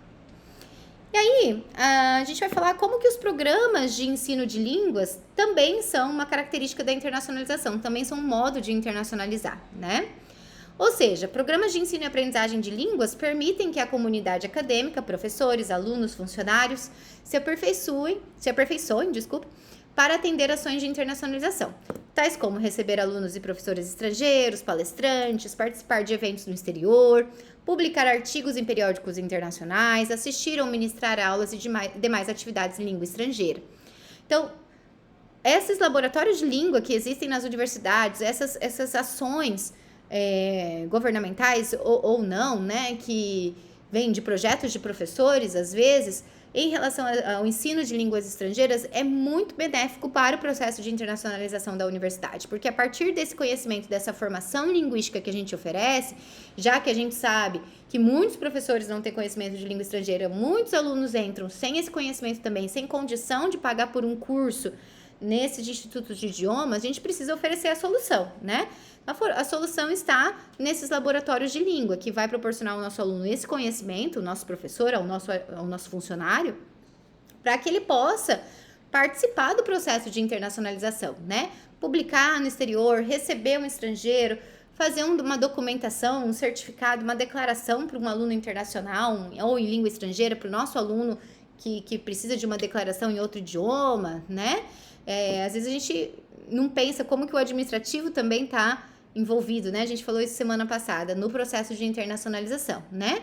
Então, publicar, assistir coisas e participar de eventos no exterior ou eventos internacionais dentro do nosso próprio país, né? Tudo isso é internacionalizar e tudo isso passa por meio das línguas estrangeiras, né? A gente tem algumas políticas linguísticas que já aconteceram ou ainda acontecem nas universidades, que seria o Idioma Sem Fronteiras, das universidades federais. O Paraná Fala Idiomas, que é uma ação do estado do Paraná, né, que por enquanto oferta inglês e francês. Ficamos sabendo recentemente que o espanhol foi aprovado. Na Unespar a gente tem o Unespar Fala Espanhol, justamente por essa falta do Paraná Fala Espanhol, surgiu a demanda do Unespar Fala Espanhol. A gente tem um edital específico da Comissão Fulbright, que é o English Teaching Assistants, que são quando cidadãos estadunidenses vêm para os cursos de letras participar, né, como co-professores, co-teaching, fazer um co-ensino aí, e falam de cultura, proporcionam outras atividades, inclusive de extensão para a comunidade acadêmica, não só do curso de letras, né? Essa é só apenas uma das ações desse tipo que eu conheço, tá, gente? Porque a gente tem as ETAs lá no campus de Apucarana. A gente tem também os laboratórios de língua nas universidades, que cada universidade vai ter o seu nome, né? Centro de Línguas, Laboratório de Línguas. Na Unespar a gente tem um projeto de extensão que é o ProLen, ou ProLen, né? Que oferta diversas línguas também, inclusive Libras, inclusive línguas indígenas, que é muito legal. E a gente tem projetos de português para falantes de outras línguas, que é usar o português aí, a língua materna, para o processo de internacionalização, tá? Bom, segundo um documento elaborado pela FAUBAI, o que define uma política linguística, né? Ela é uma tentativa sistemática, deliberada e teoricamente informada de solucionar problemas de comunicação de uma comunidade por meio do estudo de várias línguas ou dialetos adotados localmente, além do desenvolvimento de uma política de seleção e uso dessas línguas. A política linguística está diretamente vinculada ao planejamento linguístico, razão pela qual é importante tê-la como parte dos planos de internacionalização. Então, gente, política linguística passa pela política, pelo PDI, Plano de Desenvolvimento, né, Institucional, passa por tudo. Que línguas a gente tem na nossa universidade, que línguas a gente usa na nossa universidade. A gente sabe que isso demanda de vários fatores, né? De publicações, de interesses da pós-graduação e também até de onde a universidade está localizada. Então, de repente, uma universidade que está localizada, que recebe muitos indígenas, né? Por que não ter línguas indígenas como línguas ali naquela universidade, né? A UNILA, por exemplo, né? Que é a Universidade da Integração Latino-Americana, que está ali em Foz do Iguaçu, divisa com o Paraguai e Argentina. Então, o espanhol tem que estar ali na política linguística daquela universidade, né? Então, na definição de estratégias de internacionalização, as línguas a serem adotadas e incentivadas terão repercussões tanto sobre os processos de internacionalização em si, quanto sobre identidades e relações entre diferentes grupos. As línguas de internacionalização trazem efeitos sobre participação, poder, acesso ao conhecimento, assim como sobre bens culturais e afetam o equilíbrio entre parceiros, determinando, em muitos casos, uma internacionalização mais ativa ou mais ativa. Isso me lembra o que o Sérgio falou semana passada, do Temer, né? Na época do Temer, ter excluído o ensino de língua espanhola, né? Como que isso nos afastou dos países do Mercosul, né? Então, é uma questão de poder. Escolher as línguas que fazem parte da universidade é uma questão de acesso, é inclusão e, por outro lado, é exclusão também, né? Então, como saber quais línguas a gente precisa se apropriar para o processo de internacionalização da universidade e também para o processo de acesso, de permanência nessa universidade, tá? A gente vai ver aí, ó, quais línguas fazem parte desse processo de internacionalização, como escolher essas línguas, né? A gente tem que focar numa adoção de uma visão plural e multilingüe pelas universidades, né? Então, como o Augusto falou, acho que o Michel comentou também, né? Deixar de lado essa ideia que o inglês é a língua da globalização, que o inglês é a língua da internacionalização. Não, a gente tem que adotar uma visão plural de línguas, tá? Línguas estrangeiras que façam parte da área estudada ou do local onde a instituição é inserida, como eu acabei de falar, né? Então, de repente, sei lá, é uma universidade que tem muitos estudos asiáticos. Então, pensar em línguas que fazem parte, que são necessárias para esse tipo de estudo, tá? As línguas locais, elas não podem ser ignoradas, como eu falei, né? Se a universidade está ali numa região em que que existem bastante indígenas, pensar nisso também. Eu acho legal que a UEPG, a Universidade Estadual de Ponta Grossa, ela tem um vídeo institucional, gente, em Caingangue. Isso eu achei muito legal, né? Então, ainda de acordo com a FAIUBAI e de acordo com os objetivos estratégicos delineados por cada instituição de ensino superior, poderão ser definidas quais línguas serão privilegiadas e ou contempladas na política linguística institucional para internacionalização. Vale ressaltar que tais objetivos devem ser construídos de forma coletiva, a partir do que cada comunidade acadêmica entenda em termos de internacionalização, respeitando-se o contexto específico em que as instituições estão inseridas. Então, isso faz parte, de novo, de um processo coletivo que se dá nesses momentos de reconstrução de um projeto político projeto pedagógico de curso, de um PDI, né? E quais são as dimensões do uso dessas línguas estrangeiras dentro da nossa universidade? Às vezes a gente nunca parou para pensar sobre isso, né? Onde se usa língua estrangeira, além de ler um texto, participar de um congresso, né? Além do meu curso ali de inglês que eu faço na universidade, as línguas estrangeiras, elas perpassam outros âmbitos da universidade. Então, a gente tem que pensar em quais são as línguas de admissão acadêmica. Então, quais línguas eu coloco lá no vestibular, né? É só o inglês? É inglês e espanhol, né? Quais são as línguas ensinadas, né? Então, que línguas eu tenho ali, tanto de curso de letras, quanto curso de línguas, né? Quais são as línguas usadas como meio de instrução? Então, tenho essa possibilidade de assistir aulas em línguas estrangeiras, né? Quais são as línguas usadas no setor administrativo? Então, que línguas aí o meu controle acadêmico, a Prograde, utiliza, né? Ou precisa utilizar, ou precisaria conhecer, né? Quais são as línguas de comunicação na minha universidade? Então, o caso da UNILA, por exemplo, as línguas de comunicação ali é o espanhol, é o português, né? É o portunhol. E quais são as línguas de produção e disseminação desse conhecimento? Então, a comunidade acadêmica dessa instituição, ela produz, ela dissemina pesquisa, conhecimento em que línguas, né? É importante a gente pensar nisso. E aí, por fim, gente, eu trago um exemplo desse uso de língua estrangeira, que é o English as a Medium of Instruction, que tem sido uma tendência nos últimos tempos, porém, não é a única, tá? Eu já deixo aqui que eu sou super a favor de outras línguas como meio de instrução. Inclusive, no ERE, a gente começou, em parceria com a UEPG também, um processo de espanhol como meio de instrução, que a gente batizou de ESME, né? Para ficar um pouquinho diferente do que senão ficaria EMI também, né? Então, a gente colocou ESME, tá? Então, aqui é só para vocês pegarem a ideia da coisa, tá?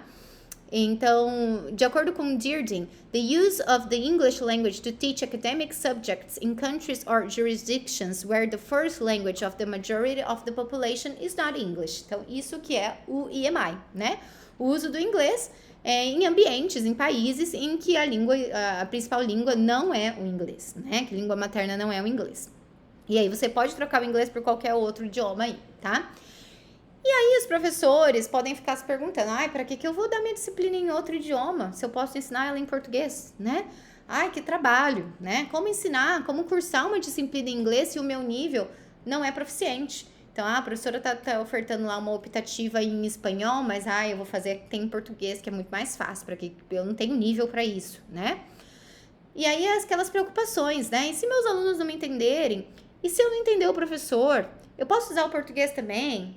Será que terei público nas minhas aulas se elas forem em outro idioma? Vamos nos desentender se as instruções não forem claras? Então, acho que eu já dei um spoiler aí antes, né? Falando sobre isso. E aí tá um exemplo, né?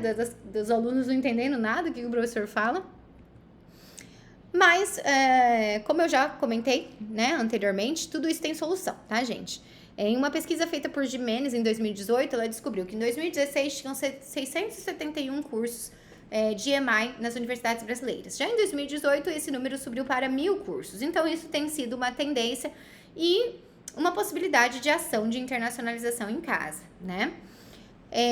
Para as autoras Zuge, Barreto e Novelli, o objetivo do uso de EMI ou qualquer língua estrangeira como meio de instrução de uma disciplina é proporcionar um ambiente internacional dentro das próprias universidades brasileiras, com a oferta de cursos e disciplinas de graduação e pós-graduação em línguas estrangeiras.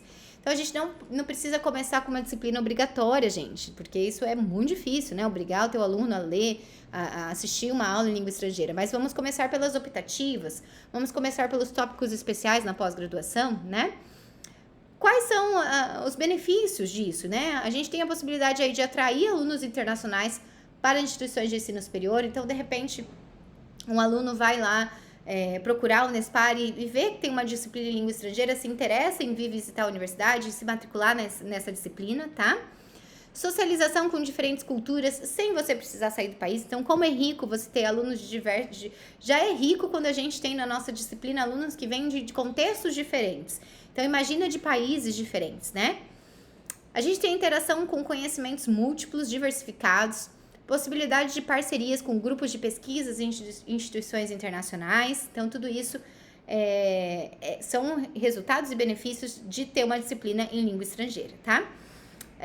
Para quem é da Unespar, nós do ERE estamos criando aí um programa de oferta de disciplina em língua estrangeira. Então, a gente está colocando aí critérios, sugestões para como que os professores, para como que isso possa facilitar, né, os professores a ofertarem suas disciplinas em línguas estrangeiras, tá? Então, isso aí já tá quase pronto, né, Clarice? A gente tá aí nos finalmente desse documento para guiá-los nessa oferta de disciplinas em língua estrangeira. Então, a gente não precisa começar com um COIL, né? Que é aquela parceria com professores estrangeiros. A gente pode começar a gente mesmo e depois partir para essas ações um pouco mais ousadas, digamos assim, né?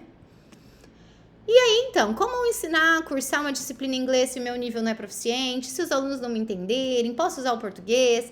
Então, a gente costuma dizer que no EMI ou, né, qualquer outra língua sendo usada como meio de instrução, a gente tem que usá-la como uma língua franca, ou seja, uma língua de comunicação, né?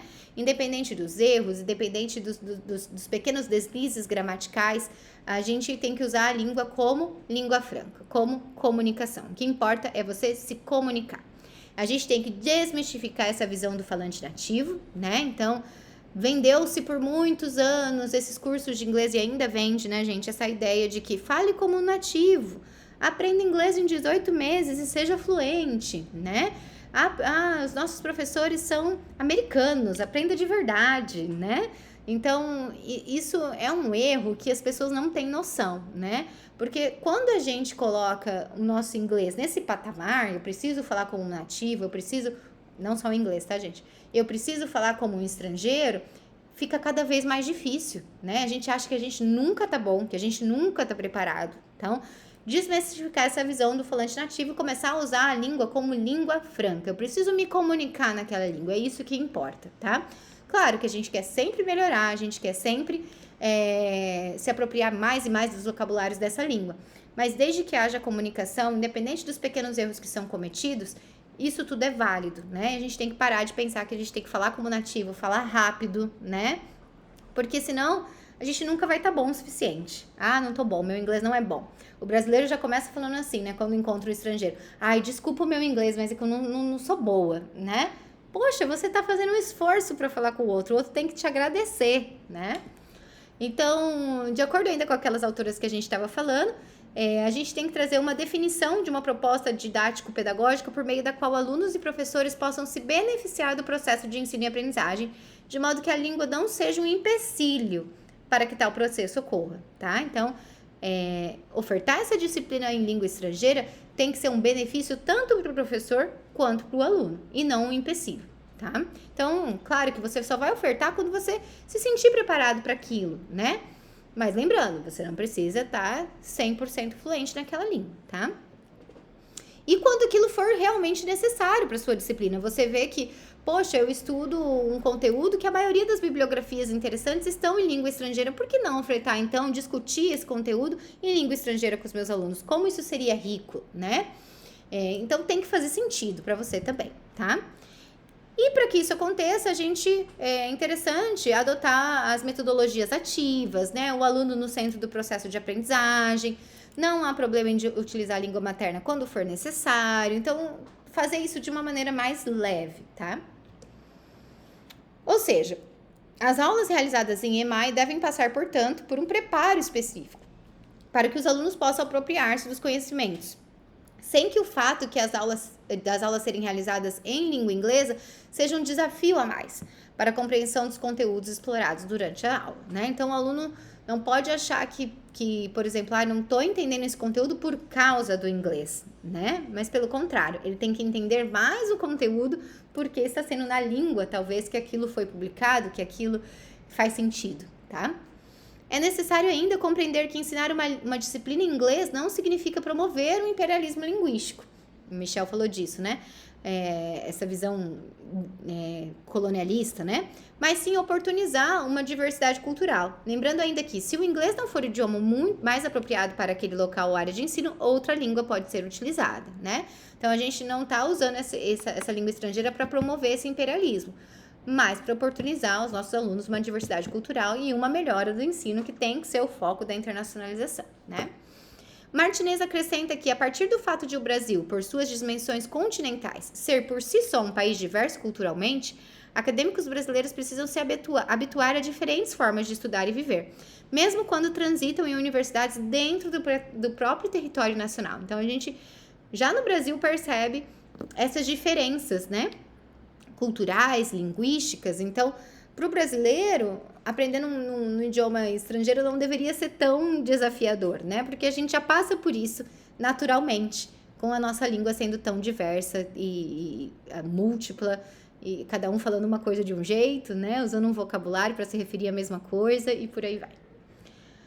Bom, e aqui, gente, chegamos ao fim do nosso workshop. Eu trago para vocês aquelas questões do primeiro dia que vocês analisaram, né? A gente tinha 5 afirmações e vocês tinham que dizer se vocês concordavam com elas, se vocês não concordavam, se vocês discordavam. E aí eu quero ouvir de vocês. Será que a internacionalização se refere aos movimentos de intercâmbio acadêmico de estudantes? Será que é preciso ser fluente em uma língua estrangeira para realizar procedimentos de internacionalização? Será que apenas universidades de grande porte oferecem ações de internacionalização? A outra afirmação seria a seguinte: a internacionalização pode acontecer sem ser necessário do país? Ser necessário sair do país? E por fim, internacionalização é um processo de inclusão? E aí, o que vocês me dizem? É necessário saber uma língua estrangeira? É um processo de inclusão? Nós das universidades menores conseguimos fazer internacionalização? Sim. Eu acho que eu já respondi tudo, né? Principalmente nessa última fala. Bom, gente, eu vou finalizar aqui e a gente volta para conversar sobre isso, tá? Bom, quais são as considerações importantes que eu quero que vocês levem desse workshop aqui, que foi muito superficial, tá, gente? Se a gente for pegar cada pontinho, cada tema que eu trouxe hoje, ele se ramifica para muitas outras discussões, tá? Daria um workshop sobre cada ponto aqui, um só sobre programas de aprendizagem de línguas, outro só sobre EMAI, outro só sobre internacionalização em casa, outro só sobre internacionalização do currículo, tá? E existem, a gente tem participado de muita coisa legal nesse sentido, tá? Mas o objetivo do workshop aqui era trazer conceitos e tendências e o básico da internacionalização para a gente começar a entender esse processo, tá? Então, o que eu quero que vocês levem do workshop? Que a internacionalização não deve ver o ensino como um produto. A gente é totalmente contra essa ideia, a gente rechaça esse processo de educação como uma commodity, né, como um produto. A internacionalização e a educação crítica devem caminhar juntas. Internacionalização é sim um processo de justiça social e deve se preocupar com isso, né? A internacionalização é muito mais do que apenas mobilidade acadêmica, né? Acabei de falar aí de questões de justiça social. O inglês não deve ser visto como a única língua da comunicação científica, pelo contrário, né? O EMI é apenas uma das muitas possibilidades de internacionalização em casa e os seus princípios podem ser utilizados em outras línguas também, tá? Eu deixo aqui o meu muito obrigada, o meu e-mail, o e-mail do Eri, caso vocês queiram entrar em contato com a gente. O meu obrigado em várias línguas aí, tá? E espero que vocês tenham gostado, espero que vocês possam ter aprendido alguma coisinha ou despertado algum interesse ou se tocado sobre alguma coisa, desmistificado algum mito que vocês tinham sobre internacionalização. E a gente se encontra nas próximas ações do ERI, Espero que vocês possam também compartilhar as ideias aqui colocadas com seus alunos, com seus professores, os alunos que estavam aqui, que possam identificar nas suas disciplinas, na sua formação, o que está sendo internacionalizado, o que precisa ser internacionalizado, porque vocês também podem pedir por ações de internacionalização, tá? E que os professores se sintam aí incentivados a fazer a internacionalização, porque como a gente comentou semana passada, não são os escritórios de relações internacionais que fazem a internacionalização, né? A gente apenas auxilia. Essa iniciativa tem que partir do professor, né? Não adianta o escritório de relações internacionais fazer um convênio com uma universidade e depois ficar caçando o professor para desenvolver uma atividade nessa universidade, porque a gente sabe que estamos todos assoberbados de trabalho, né? Ninguém quer mais trabalho. Então, essas iniciativas têm que partir do professor. Então, olha, já faço um grupo de pesquisa com esses professores de outro país. Vamos firmar um convênio, né? Então, nos procure que a gente está aqui para isso, tá? É isso, gente. Essas são as referências. Muito obrigada. Foi um prazer dividir essas manhãs com vocês. Eu espero que a gente se encontre em outras oportunidades, não só na Unespar, mas em outros eventos, em outras universidades. E é isso, agradeço. O microfone está aberto para quem quiser compartilhar. Uhum.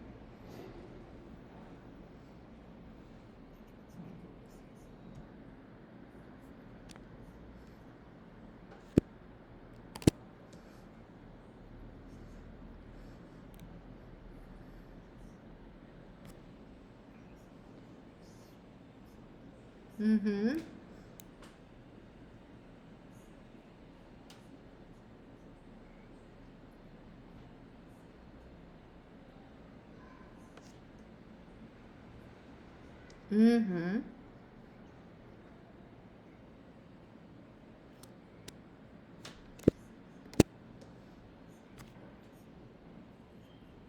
Toda a comunidade. Concordo. Uhum.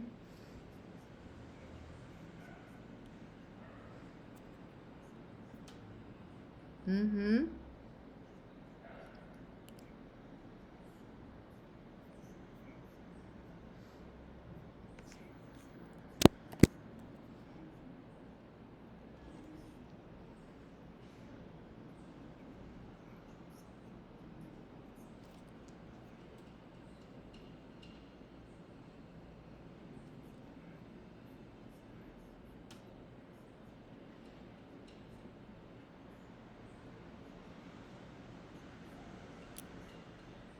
Uhum.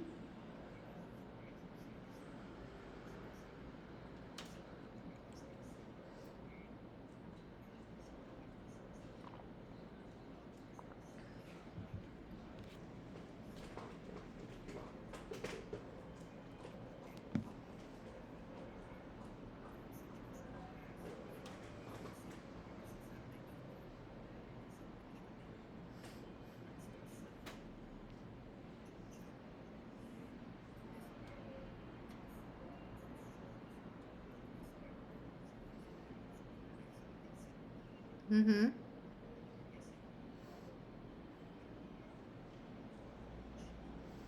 Sim, a gente fez um circuito no começo do ano passado, circuito de conversas com ele.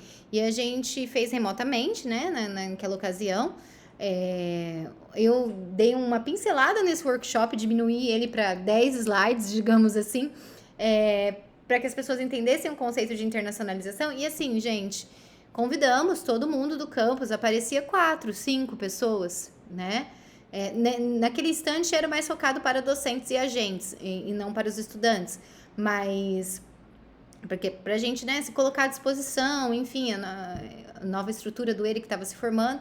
E infelizmente não há adesão, né, Michel? Acho que ainda é muito. Por isso que eu tô querendo ofertar o workshop todo semestre, para ver que se cada hora alguém pode fazer, né? Porque, não posso nesse dia. Então, mas ó, vai ter semestre que vem de novo, fique atento, né?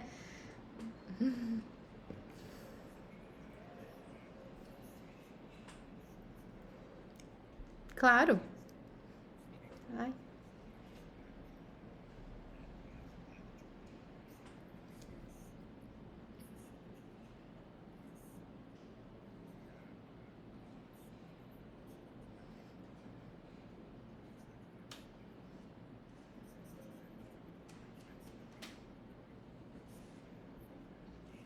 Uhum.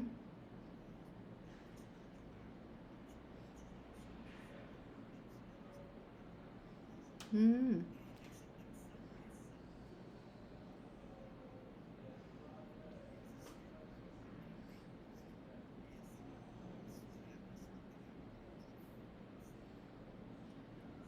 Ah, que legal.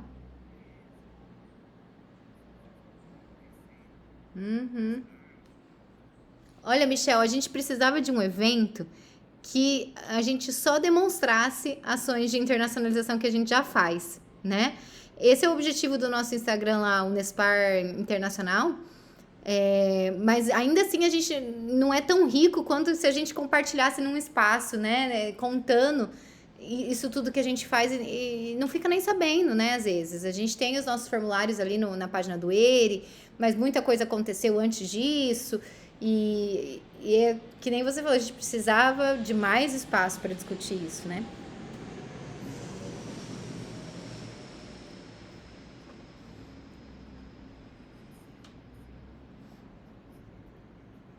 Ah, coloca no chat, por favor.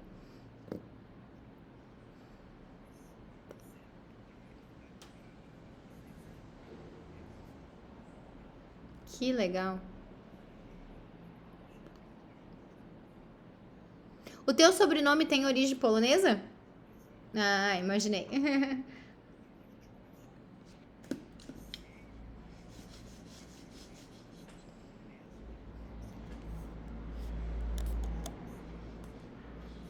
Uhum. Ai, já vou anotar aqui. Uhum. Obrigada a você pelas contribuições. Obrigada. Mais alguma coisa, gente? Alguém gostaria de complementar? Acho que foi muito rico, hein?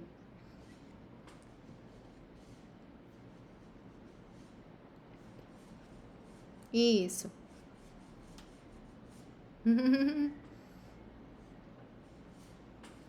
Acabei de ver o seu comentário aqui.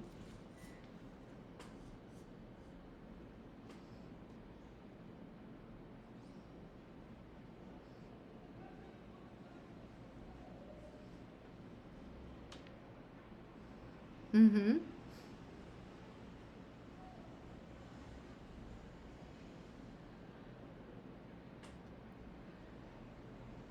Uhum. Certíssimo. Uhum.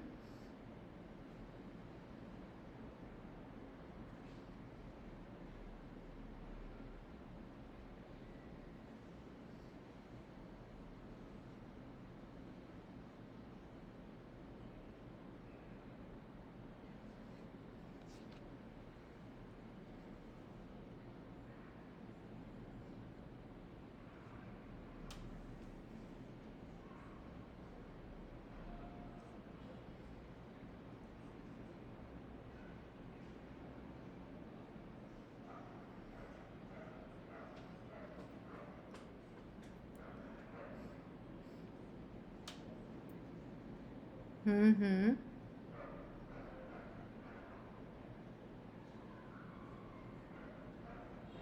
Uhum.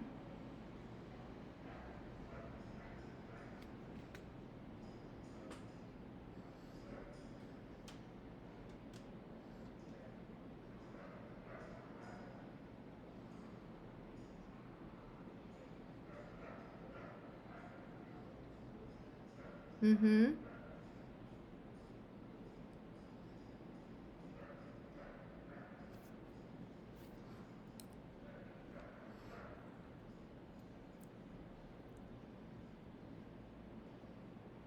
Ai, que graça, adorei, muito obrigada.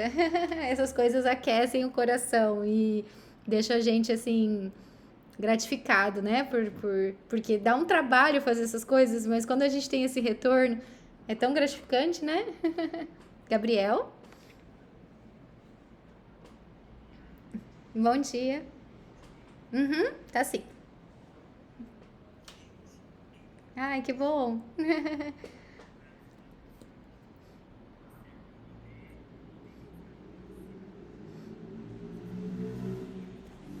Ai, ah, tá.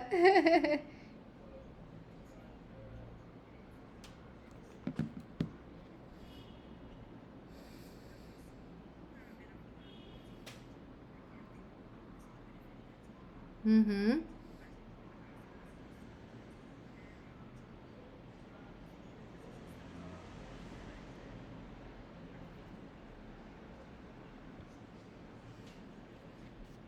uhum.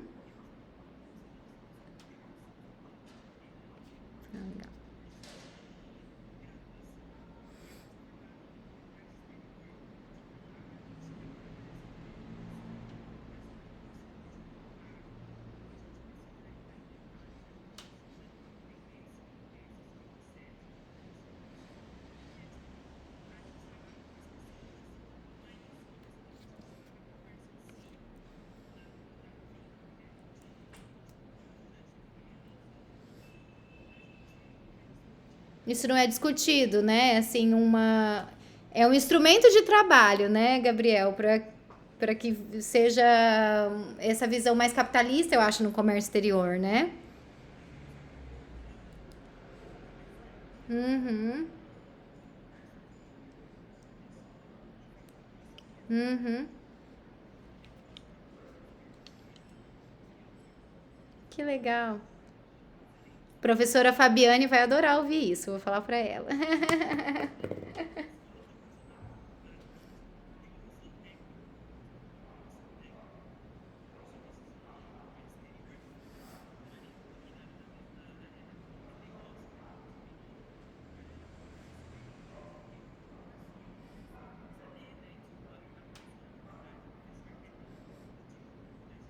Ah, que bom.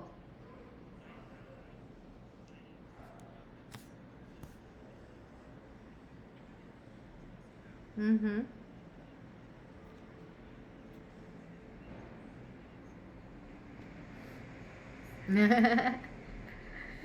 Faz parte da sua formação.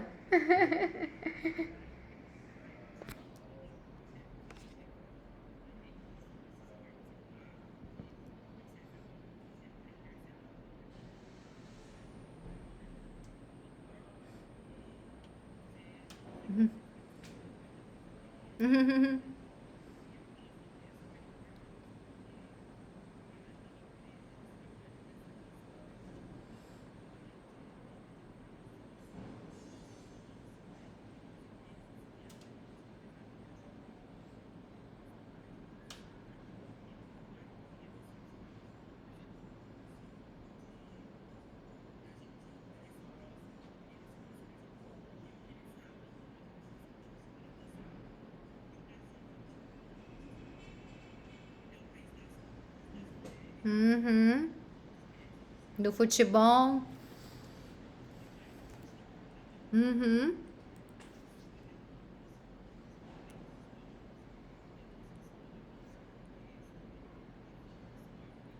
Que bom. Uhum. Ai, que bom. Ai, obrigada, gente. Obrigada. Fico feliz de ter contribuído para outras áreas, assim, ó, foge a nossa expectativa, né? E você tá aí usando isso para o seu trabalho também. Eu acho muito legal poder alcançar essas esferas aí, não só da universidade, mas extrapolar, né, a universidade, ir para a comunidade. Então, lá em Apucarana a gente tem a professora americana trabalhando com a gente, né? E a gente tem feito a Adri, isso. A gente, a gente tem feito algumas ações de extensão, né? Claro, olhando esse programa com muito cuidado, né, gente? É um programa da Comissão Fulbright.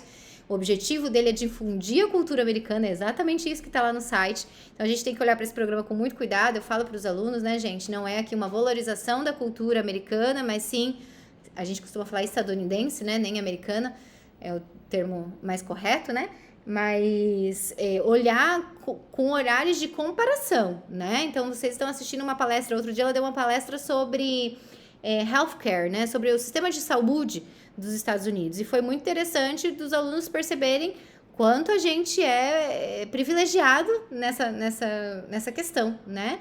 E também, outro dia, sobre o sistema educacional, então, todas elas já vieram, outras professoras assistentes, que falavam a mesma coisa. Gente, vocês são privilegiados de não ter que pagar uma faculdade, de não ter que ficar juntando dinheiro para pagar a faculdade desde o dia que você nasceu, né? Então, isso é muito legal de dar essa noção para os alunos e desmistificar isso. Então, é um programa que a gente tem que olhar com olhos criteriosos mesmo, né? E ajuda na comunidade também. A comunidade pode participar de todas essas ações que acontecem no campus, né? E fico muito feliz de saber que está alcançando também aí, ó, o turismo. Acho que o turismo tem tudo a ver, né? Sempre mando convite para eles. Mas no teu trabalho também.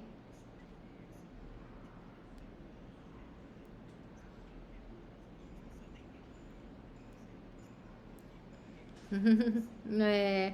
Pelo menos o professor Renan conseguiu te convencer. O Renan faz parte do Cominte, Clarice, o Gabriel, que é o nosso comitê de internacionalização, né? Que vocês podem procurar, quem é da Unespar pode procurar no seu campus o representante do Cominte, tá? Para trazer suas demandas aqui pro ele também, tá? E é isso, gente. Agradeço a todos novamente. Fico muito feliz de ter contribuído, da gente ter passado 2 manhãs aí agradáveis, que o tempo correu, né? Principalmente pra mim, né? Porque eu fico falando aqui e o negócio vai, parece que vai rápido. Sérgio, muito obrigada pela gravação. Depois, se você puder disponibilizar pra gente, tá? Só pra gente colocar lá no nosso YouTube, tá? A gente vai colocar lá no YouTube do ERI Unespar, ok? Pra ficar disponibilizado. Mas é sempre legal quando as pessoas vêm, né? Porque surgem outros assuntos. Cada reunião, cada edição desse workshop, a gente fala de outras coisas. Eu já lembrei aqui que eu falei, nossa, da outra vez eu falei isso, eu não falei hoje, mas tudo bem, são assuntos que surgem conforme a demanda, tá? E é isso, gente. Obrigada, bom almoço pra vocês, bom fim de semana. Obrigada. Tchau, tchau.